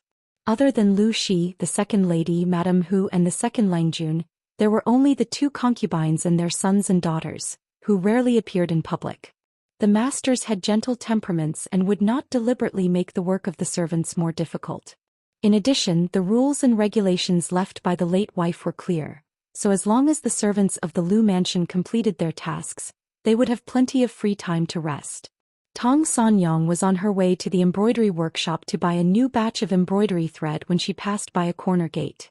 What do you think happened in Song Prefecture in Meng County? The new purchasing manager of the Lu residence and a few people dressed like commoners were whispering at the corner gate. Tong Sanyang happened to hear the entire conversation. The manager was a little angry at first, but when he saw that it was Tong Sanyang, he couldn't help but put on a flattering smile. He cupped his hands and bowed. Aunt Tong. Tong Sanyang was 21 years old and unmarried. According to Dongqing's laws, she had to pay an extra tax. Her brother and sister-in-law felt embarrassed and forcefully forced her to get married. She agreed and went to plead with Madame Hu, persuading her to set up her own household. This was the first time in the entire Lu residence. She had Madame Hu's support, so the other managers didn't dare to offend her. Tong Sanyang's expression was cold. "You mentioned Song Prefecture in Meng County. What's going on?" The merchants who were stared at by her felt pressured. They lowered their heads and whispered, This, speak." The merchant broke out in a cold sweat and said quickly, "We are traveling merchants from Meng County in Song Prefecture. Your mansion ordered a batch of goods from our master, but they were robbed by a group of refugees and bandits when they were delivered. We are here to ask for your grace to be more lenient on the deadline. We didn't mean to delay your time, but Meng County is in a mess now. Looting and burning are everywhere. They were just a group of ordinary merchants. How could they resist the robberies? Even though the Lu residence wasn't big, their food, clothing, and necessities were all exquisite. Every year they needed to purchase a lot of goods and they were generous. They were big customers, but the goods they sent were robbed before they could even leave Meng County. Now that they couldn't return the goods, they could only come to the Lu residence to negotiate." After hearing this, Tong Sanyang felt like she had lost her ability to speak. If something had happened in another county, she wouldn't have lost her composure like this, but the problem was, that was Meng County, Song Prefecture. "When did this happen?" Tong Sanyang asked coldly. The commoners bowed their heads and answered honestly, but they didn't expect Tong Sanyang to sneer at them. Although Meng County in Song Prefecture is within Song Prefecture, it is not very far from Hejin County. It will only take half a month to travel between the two counties at top speed. Such a big thing happened in Meng County. Why hasn't Hejin County heard anything about it after so long? The merchants complained incessantly. They had a lot of bitterness in their hearts, but they had no place to vent it. "Aunt Tong, this incident has been known for a long time. However, the Meng army has gone too far. They don't allow refugees to enter and leave Meng County as they wish, and they also don't allow this news to spread. We wanted to transport the goods out, but we were stopped. After much difficulty, we managed to get the customs documents, but we were robbed by the mob." As they spoke of the sad part, the men were in a sorry state. The money that the Lu residents earned from the goods they ordered every year was enough for them to live on for half a year.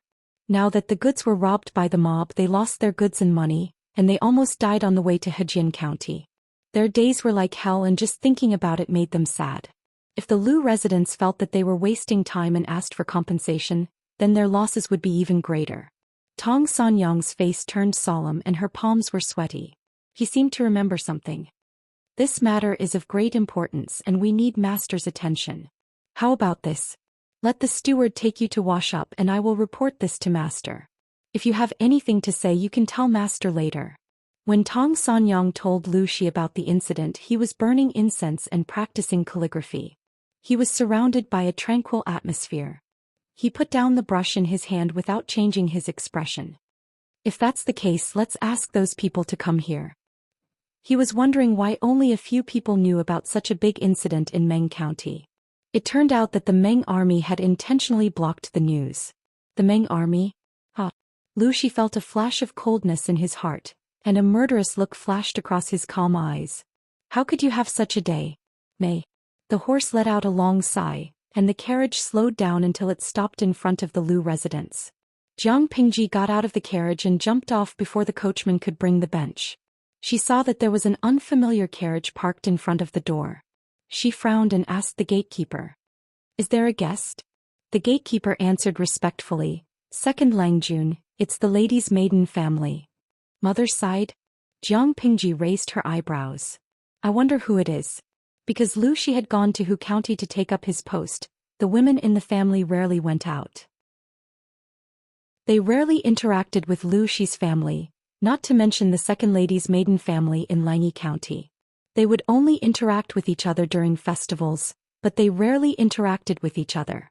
Wild beasts had a strong desire to possess their own territory. They would sense the presence of a stranger. Although Jiang Pingji had not reached that level yet, along the way, there were indeed some unfamiliar traces in the Lu residence that should not have been there, which made her unhappy. Before she entered the house, she could already hear the soft and sweet voice of a young girl coming from inside. The young girl looked to be about 13 or 14 years old, wearing a pink dress. Her eyebrows were like the mountains in the distance, and her skin was like a peach blossom with a smile. Her cheeks carried a bit of baby fat, making her look even younger. Her eyes seemed to be filled with a clear spring, clear and bright. Her nose was tall and straight, and her cherry lips were red even though they weren't dotted, causing one to be unable to help but think of the blooming peach blossoms under the spring sun. See another budding loli. "Uncle, is this cousin Lanting?" the girl asked Lu Shi with a smile when she turned her head to see Jiang Pingji. Jiang Pingji did not need to look at the streaming room to know that the bullet screen was full of screams and howls. No matter which world it was, there was no shortage of good-looking people. "You're courting death. Oh, so cute. She has a clear voice and a soft body. She's a pure natural loli." Lao Ciji Lianmeng. I've realized that so far the overall appearance of the host's world is really good. There are almost no crooked people. At the very least they have good facial features. Stop crying. It's a paradise for those who are obsessed with looks. Jiang Pingji glanced at the girl coldly. "Host V, what's so cute about a stick?" Everyone in the streaming room was dumbfounded. Chapter 123. What does that mean? I understand. Jiang Pingji pretended to be cold, but Lu Shi smiled. "Yes, this is Lanting." He didn't want to continue the introduction. The girl seemed to realize that and she looked embarrassed. Jiang Pingji sat down. She seemed to be looking at the tea in her cup, but she was actually sizing up the girl, and Lu Shi. There was nothing much to say about the girl. She pretended to be smart, but she was full of flaws. Jiang Pingji believed that even if the girl was blind, she would still be able to smell the unbearable stench on her. What was interesting was Lu Shi's attitude. Even though the man maintained a seemingly intimate but actually distant smile and treated the guest seriously, from his eyes and the slight changes in his facial muscles, as well as the movements of his fingers, it was clear that he hated the girl very much. No, it was not enough to say that he hated her. It was more like finding the dishes on New Year's Eve filled with rotting animal corpses and other creatures' excrement. It was disgusting. The girl seemed to want to talk about Jiang Pingji, but Lu Shi steered the topic away. The two seemed to be friendly, but they talked for a long time. Finally, the girl talked about the main purpose of the visit. She wanted to see the second lady. Jiang Pingji thought Lu Shi would refuse or delay, but she didn't expect him to agree without thinking. She frowned and took the initiative to say to Lu Shi, "The doctor said that my mother is depressed and it's not good for her to recover. I think she will be happier if she hears that someone from her family is here. You haven't been here for a long time, so I'm afraid you don't know much about the place. I'm overstepping my boundaries. I'll take you to my mother's place." Lu Shi frowned, but he didn't say anything. "Why are you looking at me like that?" Jiang Pingji caught the girl's gaze as if she had eyes on the back of her head. The girl blushed. Lanting, the emperor is walking in front. How can you say that I'm peeking at you? Jiang Pingji said coldly. Oh. Everyone was dumbfounded. The viewers in the streaming room were waiting for her to gain favor with the Lolita. Ho Dandan, streamer, you can't be like this. QWQ should communicate more with lowly girls. Xingang, I feel that the host's reaction is not quite right. He seems to be holding back some big move. Lao Cg Lianmeng. Can I say that as an old driver I already understand the host's intention? There was something fishy about that girl. The keywords old driver and the young lady is fishy. Extended, it meant that the words Jiang Pingji had just said were meaningful. All of a sudden all the viewers in the live streaming channel expressed. Thinking about it is terrifying. However, there were also innocent children who didn't understand and asked questions. Yiguguang Spatijupi, why do I feel like you all understand? Can someone explain? Everyone expressed that it was rare to find a clean and pure seedling among a group of dirty old drivers, so it was better not to pollute it. Unexpectedly, Jiang Pingji intervened. Host V, you'll know when you're old enough. Eating grapes, spitting grape skin. There were so many bullet screens, but the host saw me and even replied. I felt so honored. Jiang Pingji smiled in her heart. She didn't just pay attention to one person's bullet screen. She saw everyone's bullet screen clearly. The two of them were quite lucky. The second lady had just woken up and seemed to be in good spirits. Hearing Jiang Pingji's message, the second lady was slightly startled. She frowned and said, "Help me up." She sat in front of the dressing table and looked at her haggard face in the bronze mirror.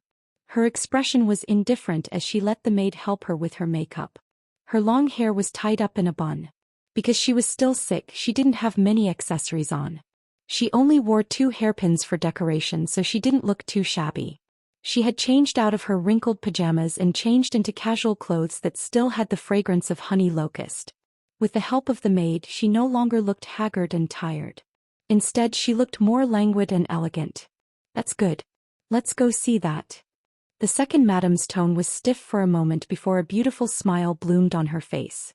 She gave off a domineering and oppressive aura. My good niece. The second lady's strong aura was similar to the arrogant madam who. For a moment, some of the inexperienced maids muttered to themselves, but they didn't dare to express their thoughts. Instead, they were even more respectful. Jiang Pingji saw the tidied-up second lady sitting in the main seat of the main room.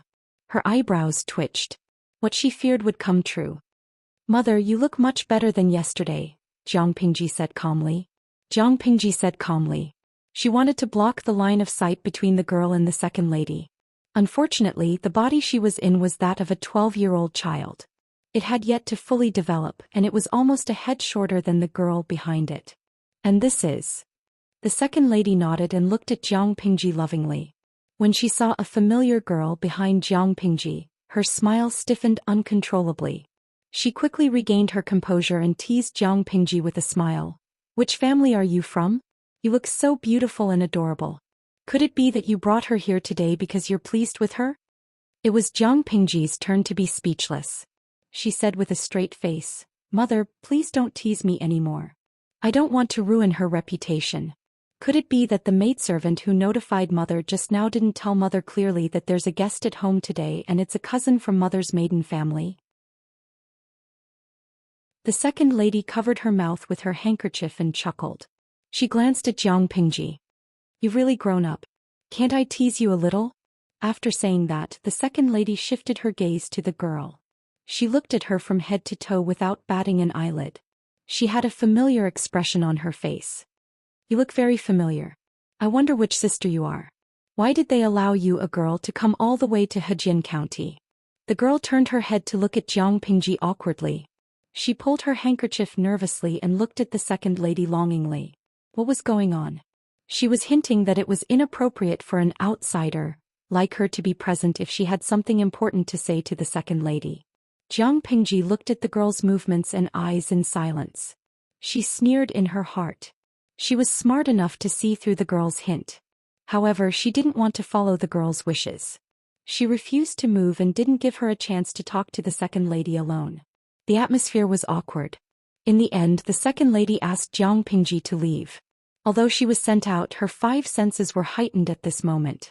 Even though she was 30 to 50 meters away, she could still clearly hear the conversation between the two people in the room. It wasn't that she had any ulterior motives, but she was worried about the second lady.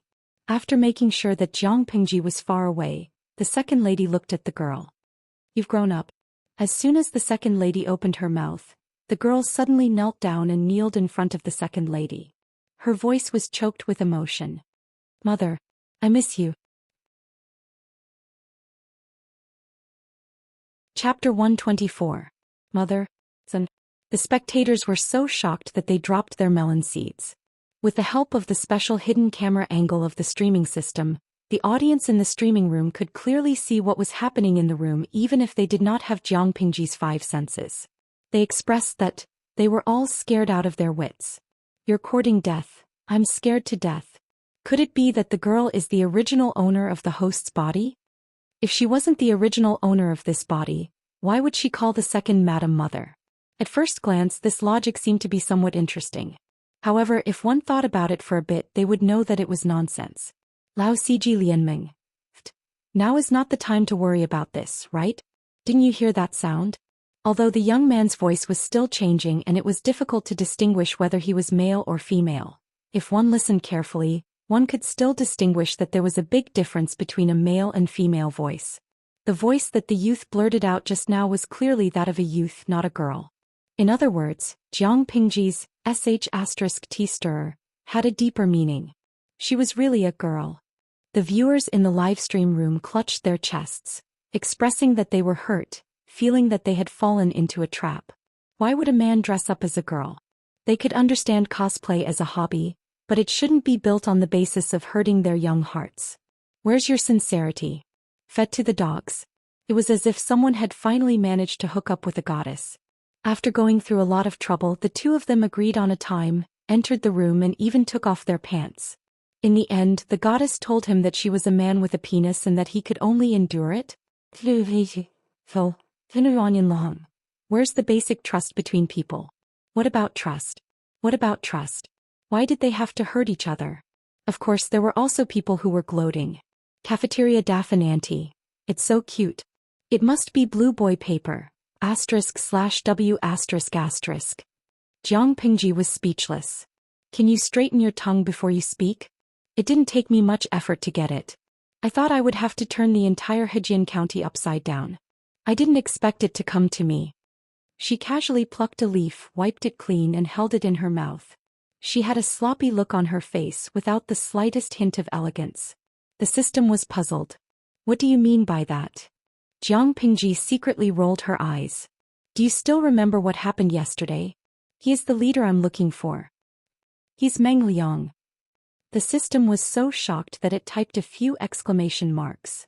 So he's trying to sneak into the Lu residence and cause trouble. I'm afraid that's not his main purpose for coming to the Lu mansion. Jiang Pingji said calmly.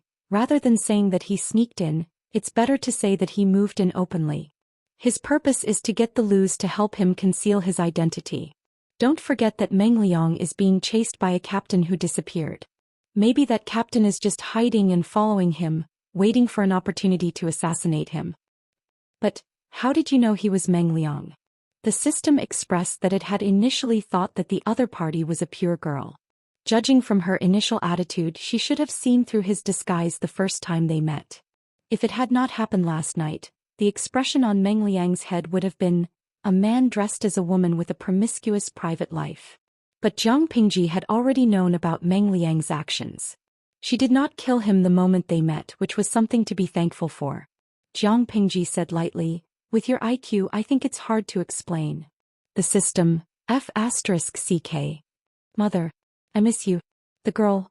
No, Meng Liang could not stop crying. In comparison, the second wife's reaction was more thought-provoking. You have your own parents to love you. Who am I, your mother?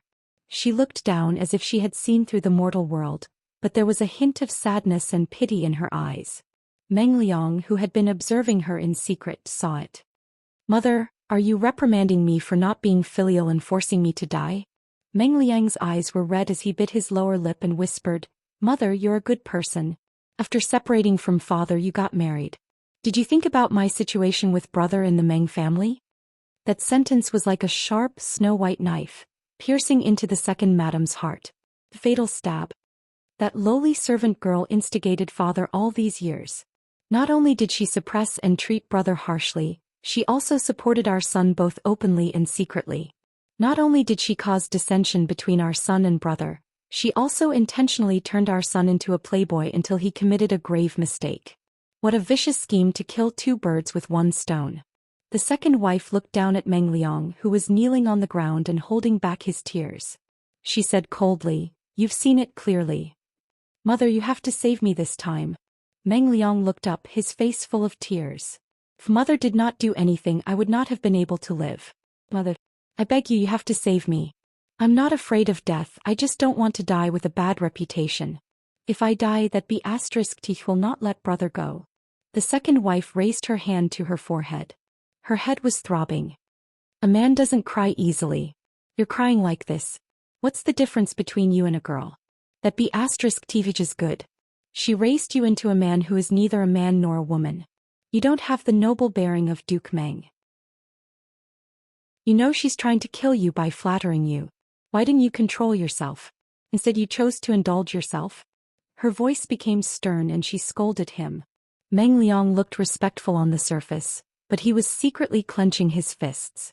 The second wife's heart softened. "Tell me, what did you do this time?" "Mother, don't be angry. I didn't want this to happen." Meng Liang quickly said, "Although I know she's trying to kill me by flattering me, I've been wearing this mask for too long. In the end, I can't tell who is who. I swear to you that I did not do those heartless things. That be asterisk Tisage deliberately framed me. She wanted to destroy me completely to pave the way for the baby in her belly." "Get to the point." The second wife's chest was heaving up and down. She seemed to be angry. Meng Liang mumbled about what happened in Tsong Prefecture's Meng County. However, when it came out of his mouth, he had another explanation. "The death of the commandant's wife and daughter really had nothing to do with me. That was clearly a false accusation. But because of my ridiculous behavior, everyone in the Meng family believed it was true. That be asterisk teeth even hit me when I was down. Father said that he doesn't have a son anymore. He even wanted to use rattan to beat me to death. If I hadn't pretended to be a maid and escaped, I'm afraid I would have been." At this point, Meng Liang's body trembled. He seemed to remember the feeling of being beaten by rattan. Chapter 125. A Genius in a Second. Remember to go away? We provide you with exciting novels to read. Wan Yen Lolikan. Listening to their conversation, I suddenly feel sorry for the boy named Meng Liang. His mother divorced his father at a young age and he seems to have an evil stepmother. Most of the ridiculous things he did after that were led by someone else. Even if he's responsible, it's only 50%. After all, it's hard for a child to survive without his mother's protection in ancient times. Cafeteria Daphne Auntie. Seeing him cry so pitifully makes my heart ache. He was almost beaten to death by his father, and he had to disguise himself as a woman to escape. After escaping, he took the blame and was chased by some military officer. He's still young, just a kid. People with good looks were always more likely to receive preferential treatment. After learning about Meng Liang's tragic experience, a large number of viewers in the streaming room switched sides and expressed their sympathy for the boy. Of course, there were also a small number of viewers who disagreed with the sentiment. Although I was also shaken, the host didn't seem to have any reaction. I even felt that the smile on her face was a little sarcastic. Based on my trust in the host's intelligence, I felt that Meng Liang didn't deserve any sympathy. Lanky Yubus, I agree. If I don't want to be slapped in the face by the plot twist, I'd better take the host's side. Jiang Pingji held a leaf in her mouth, multitasking. She watched the bullet screen while paying attention to the touching meeting between the mother and son in the room. At the same time, a bunch of data about the second lady flashed in her mind, slowly forming a clear outline. Up until the end of the mother and son conversation, what Jiang Pingji was worried about didn't happen. Meng Liang behaved the whole time. That night, when the second lady came out to have dinner with her family, Madame Hu said that she wasn't feeling well. The two of them were like kings who didn't see each other. Jiang Pingji followed the rule of not talking during meals and finished a portion of food for 3 people. She forgot to mention that when the maids served her, the rice in the bowl was compacted, and the meat and vegetable dishes were plentiful. Maybe it was more than 3 people's portions? Thinking about how the others ate like cats, she felt that she probably ate 4 or 5 people's portions. Although Meng Liang was the second lady's son, he was still considered an outsider in the Lu manor and couldn't stay in the inner court for too long. Father. Jiang Pingji sat in front of the desk and practiced her handwriting. It was better to have someone to teach her. At least her handwriting had improved a lot. Lu, she grunted in response. She put down her pen and asked seriously, that Meng Liang, is he really mother's biological son? Lu Shi's eyes flashed with a hint of playfulness and helplessness. Nominally that should be the case. On the other hand it isn't. Jiang Pingji asked. Lu Shi was choked by the rhetorical question, but he didn't want to reveal everything so quickly. He still wanted to struggle. Yes or no, what's the difference between the two? If it is, leave his corpse intact and give him the last bit of dignity. If it isn't, he will naturally die without a complete corpse. Leaving him alive is just a waste of food. Jiang Pingji wouldn't take the initiative to poke her nose into other people's business, but it was a different story if someone took the initiative to bump into her. Lu Shi focused on the former and asked in disbelief, if Meng Liang was really your aunt's son, why would you think that I wouldn't? Jiang Pingji looked at him in confusion. Does it have anything to do with family? Lu Shi was stumped by the question. Legally, it didn't have anything to do with the family, but what about the family? Jiang Pingji took a sip of tea to moisten her tongue. What you said just now also shows that Meng Liang isn't. It's impossible to argue with a non-existent hypothesis over an impossible question. She felt like she had nothing better to do. Lu Shi couldn't help but blush when he heard what she didn't finish. Meng Liang did evil, so someone will punish him. Even if Meng Liang did deserve to die, he didn't understand why his daughter was so eager to kill him. For justice? First of all, Meng Liang is a child of the Mengs. He is loved by his parents and elders. Look at how much trouble he caused in Tsang Prefecture. How did the Mengs deal with him? He was secretly sent out of Tsang Prefecture to seek protection in Shangjing. In other words, Meng Liang is someone the Mengs must protect. The government still has to rely on the Mengs' reputation, and the Mengs also need to guard Tsang Prefecture. So how could Meng Liang die? Meng Liang escaped from Tsang Prefecture and even had the mood to harm the girls in Hejian County. How was he in danger? As for seeking protection from the Lus, half of the reason was that he was being hunted by the county military officer. With Lu Shi's influence in Hejian County, the county military officer couldn't do anything to him, so Meng Liang could rest easy. The other reason was that he had his eyes on the women of the Lus. Lu Shi had to admit that what Jiang Pingji said was true, but he didn't think it was a reason for her to want Meng Liang's life. I don't want to hear these high-sounding reasons. Tell me what's on your mind. There are 3 reasons. First, a cockroach jumped into my house. Can't I slap it to death? Second, Meng Liang entered the house under the guise of my mother's daughter. That identity can save his life, but it can also kill him. It's a good opportunity and I don't want to miss it. Even if someone died, it would be the second lady's niece. What did it have to do with Meng Liang? What's the third reason? Lu Shi thought that was her reason. Meng Liang is useless, but it's worth it to use his life to buy people's hearts. Jiang Pingji smiled. The corners of her eyes turned up as she smiled, which made her look more cunning. Lu Shi sat where he was in silence. Buy people's hearts? For that county military officer? It was a good deal. But Dongqing hadn't been destroyed yet. Was it a good idea for his daughter to cause trouble so early? Lu Shi had misunderstood. Was Jiang Pingji the kind of person who wanted to see the world in chaos and cause trouble everywhere? She admired the county captain. He was a courageous man. Coincidentally, Meng Liang was in her hands. Coincidentally, the troop that she was training was lacking a courageous leader. So why not have the best of both worlds? Save the county captain, get rid of Meng Liang and find an alpha wolf for the troop? As the saying goes, a good leader can change the atmosphere of an army. The county military officer had led troops in Tsang Prefecture's Meng County. Even though she didn't know how capable he was, he could betray his former master, set fire to the governor's manor and escape unscathed. If the Mengs didn't value him, she would put him in an important position. Together with Su Ku, One was in charge of external affairs and the other was in charge of internal affairs. It was a perfect match. As for whether or not the other party was willing to submit, it was not a problem for him to go from a county military officer to a small leader of a small troop. Chapter 126.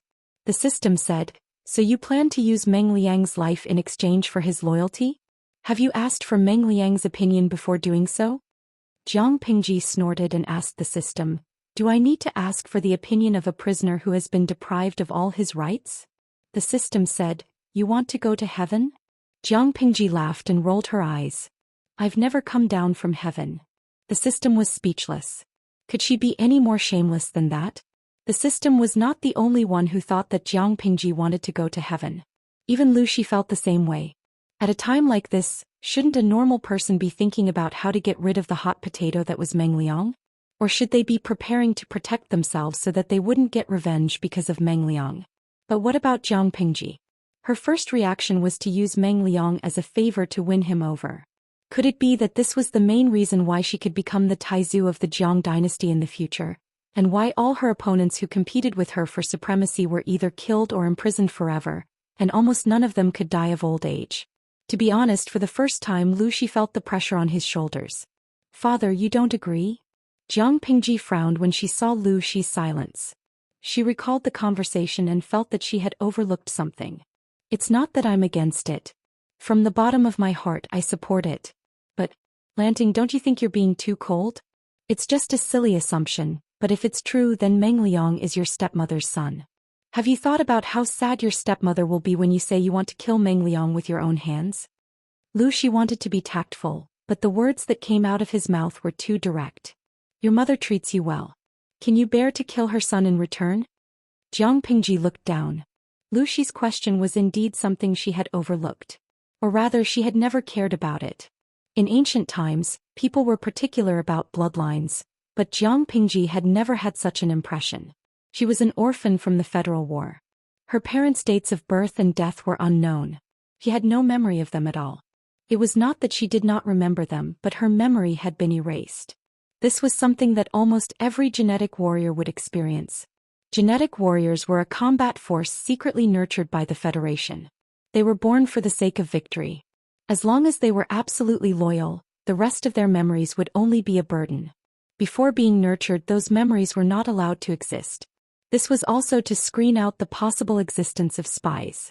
However, Jiang Pingji was probably an anomaly because her memory had not been completely erased. She vaguely remembered some old things. Of course, those past events were not pleasant memories for a 3-year-old child. "I have indeed neglected this point. However, even if I have misgivings, so what? Out of respect for my mother, I'll turn a blind eye to it? Allow a disgusting insect to strut around in front of me, and then continue to do dirty things to the women in the residence? In my opinion, this kind of conflict is meaningless. If mother blames me for Meng Liang's death..." Jiang Pingji paused and smiled. "Father, you've reminded me. If Meng Liang is to die, he should die by someone else's hand." Lu Shi was speechless. What she said seemed to make sense. Regardless of whether she was conflicted or not, the result would be Meng Liang's death. So, why was she conflicted? She expressed her struggle through her rich and painful inner thoughts. She expressed that she cared about the second lady's feelings, and then she continued to do what she had to do after the pain. Meng Liang still had to die. From Jiang Pingji's point of view, it was no different from taking off one's pants and farting. After a long time, Lu Shi let out a long sigh. "If your mother heard this, I don't know how heartbroken she would be." Yes, she would be heartbroken, not sad.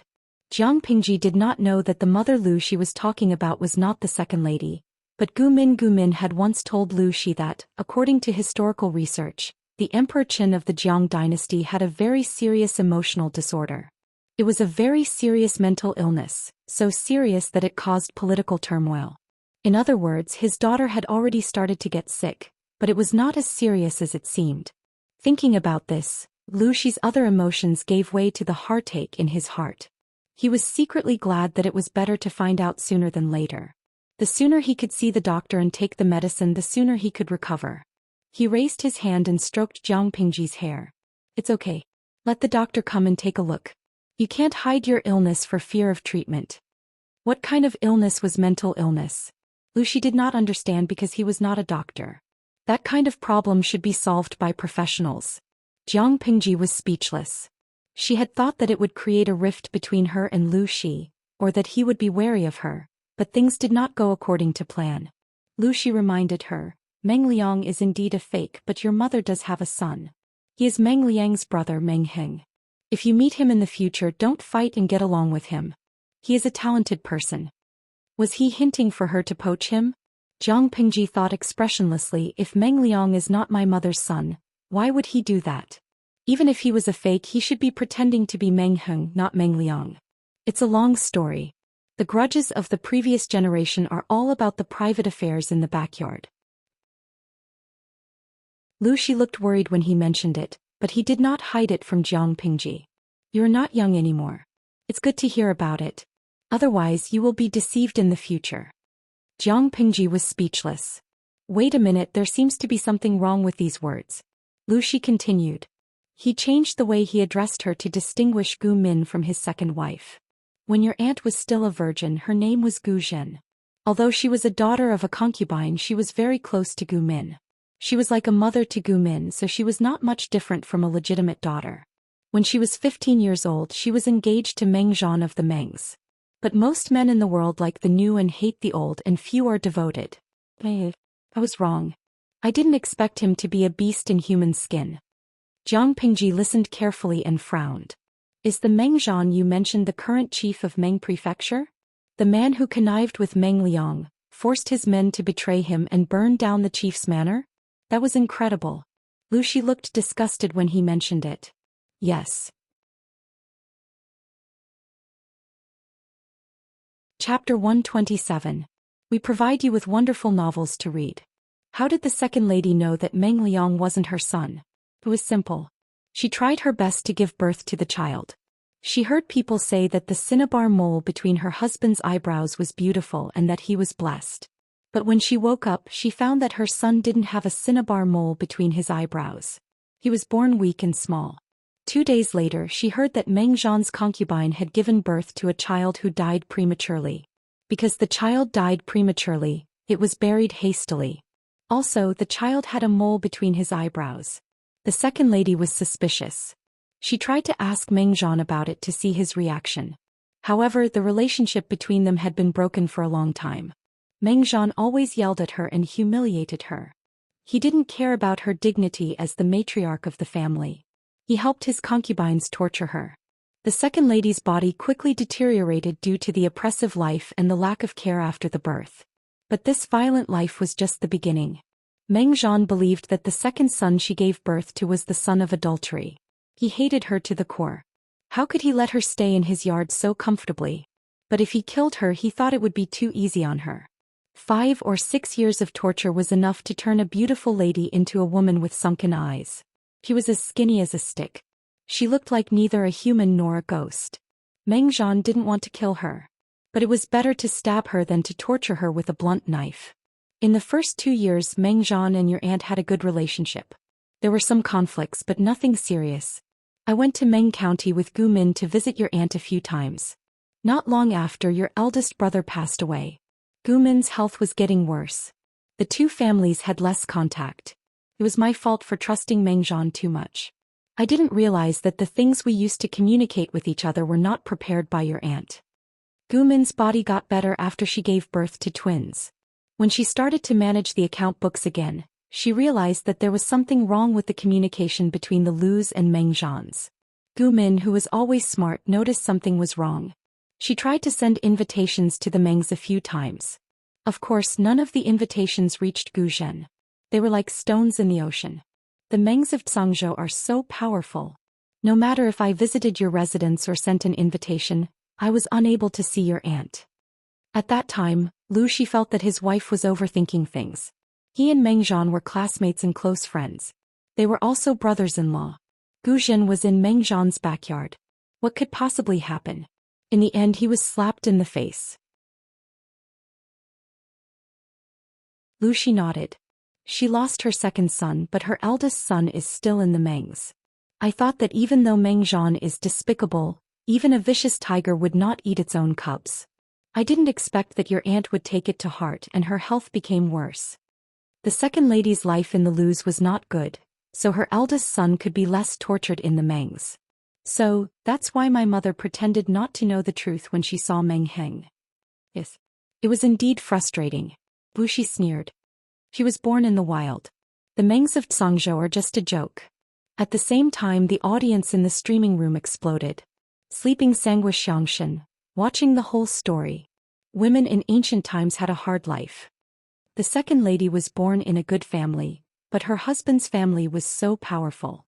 They wanted to torture her, but she couldn't even fight back. Yanlingshi, how is this just being powerful? He was simply a local tyrant. He could come and go as he pleased. So what if one wife died? There were still millions of other wives waiting to marry into his family. Aya Jiaoting, it seems like the girls in our era are happier. At least they can get a divorce. Not like here where a divorce is fatal. You might even be dragged back into the pond. It's scary. Huashudiji, maybe it's just an extreme case? I watched the streaming. The host was riding in a carriage and there were young women on the road. It shows that the social mores are not that restrictive to women. There are all kinds of birds in a big forest. The Mengs seem to have a high social status. It's not an exaggeration to call them local tyrants. They have power and the right to do whatever they want. Sans Xianxia snacking. Social productivity determines social status. Even if the social mores are open now, they will be closed sooner or later. It's an unchangeable historical trend.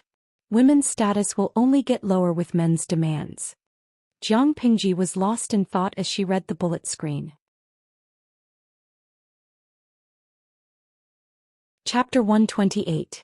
The internet provides you with wonderful novels to read. If she had died in battle, she would have had peace. But who would have thought that she would have a second life? Jiang Pingji had no sense of belonging to this world. Her life was forced upon her by the system without her consent. But since she was alive, she would not seek death. The federal soldiers could die however they wanted, but they could not commit suicide or lose their will to live. That was the behavior of a coward. So she chose to live well. She treated it as a retreat from the battlefield and a leisurely vacation. Which one of the vacations did not pursue a happy mood? If they did not like it, they would either completely destroy it or change it into something they liked. Why force themselves to get used to it? The world should change for me, not the other way around. Don't you think so, system? Jiang Pingji asked with a smile. The system was silent for a while, then complained, "Isn't it enough for you to go to heaven? Do you want to pierce the sky? If you have the ability to show off, come down here if you have the ability. The sky is not paper. How can it be pierced?" Jiang Pingji pretended not to know and refuted the system. She liked to see the system stomp its feet and complain. It was so cute that it could not do anything about her behavior. The system endured the pain and said, "That's enough. If I talk to you again, I will have a heart attack and go back to the furnace to be reborn." Jiang Pingji had a faint smile on her lips. She looked at the waterside pavilion in the courtyard. No one knew what she was thinking. Night fell. The hustle and bustle of the day subsided. The quiet night shrouded the land. The second lady rested in peace for a few days. She looked a little better. However, she had been sick for many years. Even with the continuous supply of good medicine, she did not know when she would be able to recover the vitality she had lost. She gritted her teeth and saw her son in name. The second lady's mood fluctuated greatly. Her eyes were full of malice. Her mood fluctuated too much. When she returned to her bedroom, she naturally became even more ill. The maid hurriedly called for a doctor. "You still don't like to drink medicine. Eat some candied plums." Wuxia entered the room and saw her covering her mouth in disgust. He could not help but be speechless. He took the box of candied plums from the maid. The second madam took it and said in a low voice, "Brother-in-law knows me best. He knows that I don't like to drink those bitter medicines. It doesn't matter how much you know. You still have to drink. Otherwise, how can you take care of your body?" Wuxia smiled. "Don't eat too much. You'll get sore teeth. Brother-in-law has always been someone who doesn't come to the temple for no reason. Since you suddenly came to my place today, you must have something to tell me." The second lady didn't listen to his advice. Instead, she stuffed the candied plums into her mouth one after another. Only then did she suppress the bitter taste in her mouth. Just say it. Lucy couldn't help but sigh. Although they were husband and wife in name, they did not have a physical relationship. Rather than husband and wife, they were more like brother and sister. Every time he saw the second madam, he would suddenly think that she was still the naive and clingy girl who liked to pester Ah Min. However, it was different now. Lu Shi, who had always been calm and steady, couldn't help but feel his hands itch when he thought of the culprit who had caused her to become like this. The Meng family is in trouble. Meng Zhan's county governor's office was burned and Meng County is filled with rioters. The Meng family's army is afraid that the news will be leaked. Instead of appeasing the people, they tried to suppress them with blood. This is making the people even more angry. If you want to step on them, this is the perfect opportunity. The second madam was stunned when she heard the news. Then she burst into laughter. Tears of laughter rolled down her cheeks. I was wondering. I thought the family couldn't bear to see me living a good life and purposely came to humiliate me. I didn't expect it to be like this. The second madam laughed so hard that tears were rolling down her cheeks. Lucy's heart ached when he saw her. All sorts of feelings welled up in his heart. He didn't feel good at all. Brother-in-law, didn't you say that you'd rather tear down a temple than ruin a marriage? Lucy shook his head. You hold a grudge. When did you say that? Before Ah Min left, the person she let down the most was you. I also owed you a lot. You are my wife's sister and my wife in name. If I don't protect you, am I supposed to protect Meng Zhan? He married her, but he couldn't fulfill his obligations. He made her live like a widow. That was his fault. Lucy would always remember his mistakes. The second madam lowered her head with a smile. Brother-in-law, you make me feel ashamed. If you hadn't taken me in, I wouldn't have become the madam of the Lu family. If we're talking about owing something, it's naturally me who owes you and brother-in-law. After all, this position belongs to my sister. Even if Lucy hadn't taken her in, no one would have dared to say anything. Lucy didn't owe her anything. Marrying her had caused Lucy a lot of trouble for no reason. His wife had died and he had married his wife's sister. She had been divorced and her reputation had been ruined. People who didn't know the truth wouldn't think too much. The Meng family had slandered her and accused her of having an affair with Lucy. She didn't even dare to think about those days. Lucy smiled bitterly. Was he really not responsible? Meng Zhan was his classmate and good friend. He was also a descendant of a loyal family. His ancestor was famous. He was the Xia dynasty's god of war, Meng Jing. Compared to the other candidates, Lucy naturally favored his classmate more. He was confident that he understood Meng Zhan and felt that he would be a good man. However, the result was a slap in the face. If he hadn't been blind to pick on Ah Min's brother-in-law, there wouldn't have been so much trouble. The second madam seemed to understand Lucy's thoughts. She sighed and said, if not for sister's pity, I would have been tortured to death by those servants long ago. Although I have a biological father, it is better than not having one. My deceased mother's status is low. Who in the Gu residence cares about me? Only sister is kind and benevolent.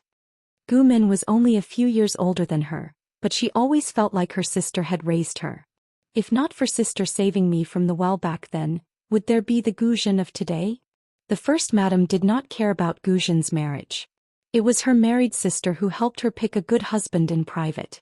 She screened those talented and virtuous men carefully. They were all good husband candidates. However, Gu Zhen was blind and chose the worst one.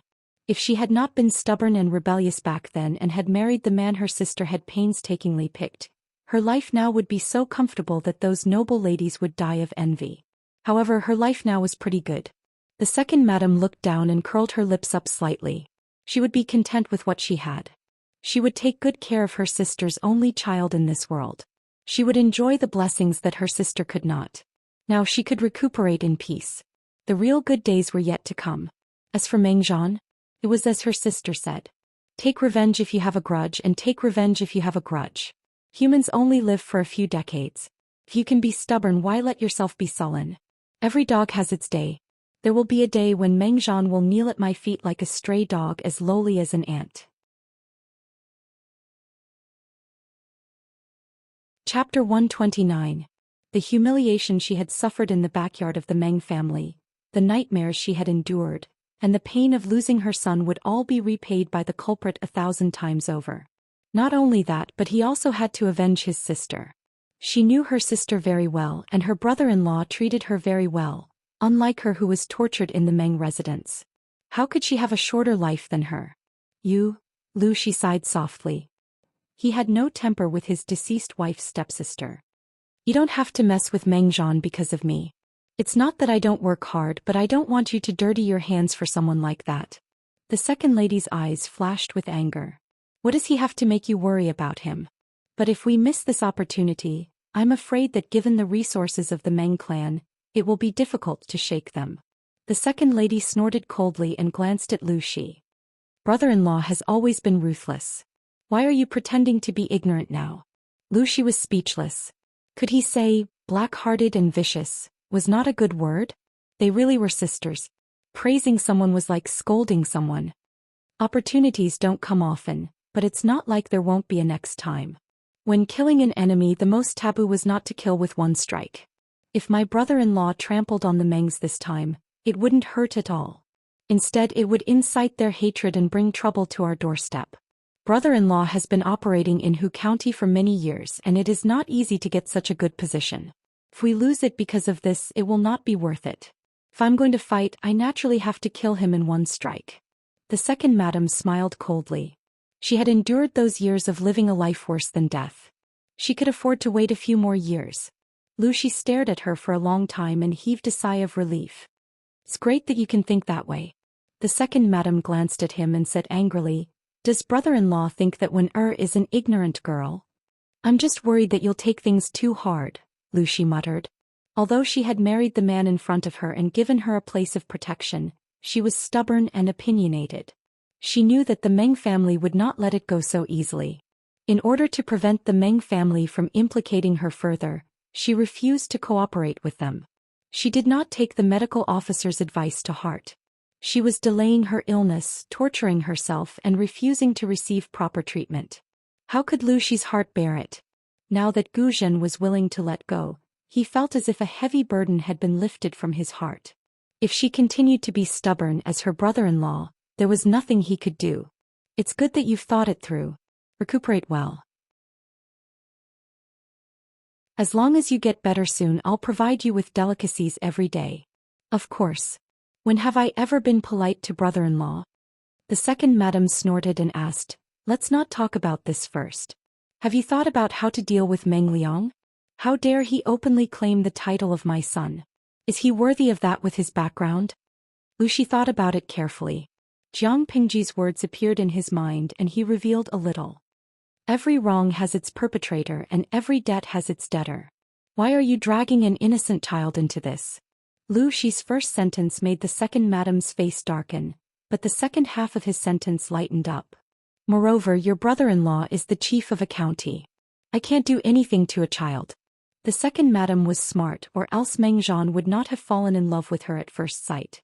The Mengs were a prestigious family in Dongqing, and Meng Zhan's wife was at least the daughter of an aristocratic family. Even though the second madam was later recognized as the daughter of the first wife, her status was still much lower.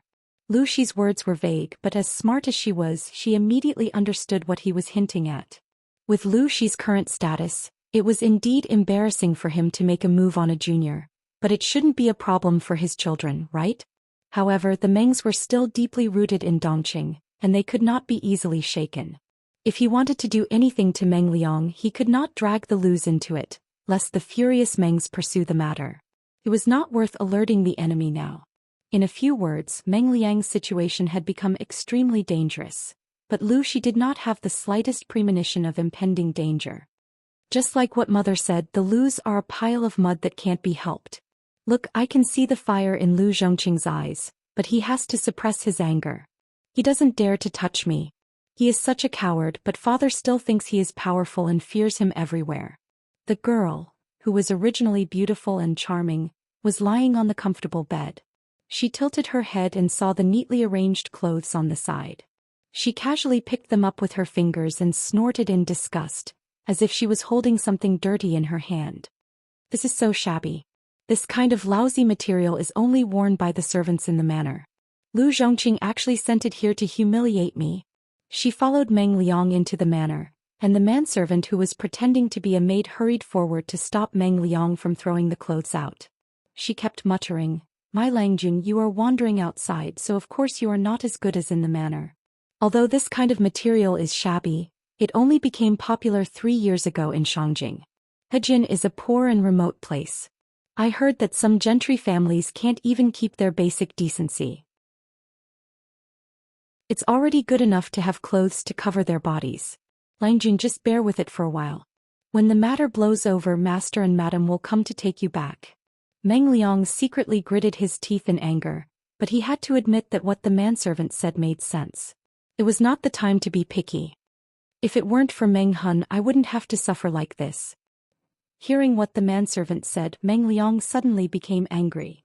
He is just a lowly servant of the Mengs. How dare he throw a tantrum and make father so angry? The manservant echoed. That's right. Meng Hun is just like his name. He is a stupid person. Langjun, you don't have to be angry with him. When the Meng's army kills all the rebels, Meng Hun will fall into your hands.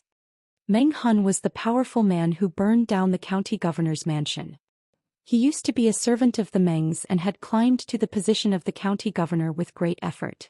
If it were in the early days of the Xia dynasty, Meng Hun wouldn't dare to say anything even if all the women in his family came to serve him, let alone his wife. But now he really thinks that the Mengs are so weak that he even dares to bully a little servant. I'm so angry. The manservant's words did make Meng Liang's anger dissipate, but he still felt an unspeakable humiliation. Yesterday he and the manservant had sneaked out and accidentally saw Meng Hun sneaking into Hejian County. They were almost scared out of their wits. If he had known that Meng Hun would be so persistent, he wouldn't have been so willful. He wouldn't have ditched his guards and followed his friends here. Damn it. Thinking of the little girl he should have gotten earlier, and then thinking of the current situation, he couldn't help but feel pain in his chest. But the manservant also reminded him that they should hide in Lu Shi's mansion for the time being. They would contact the guards and servants when they settled down. When there was someone protecting him, Meng Liang was naturally not afraid of Meng Hun. Meng Hun could be killed by a random knife. You're tuning in to the Zhou Xian's Legacy YouTube channel. Don't forget to subscribe and join us on this journey to catch the most captivating stories.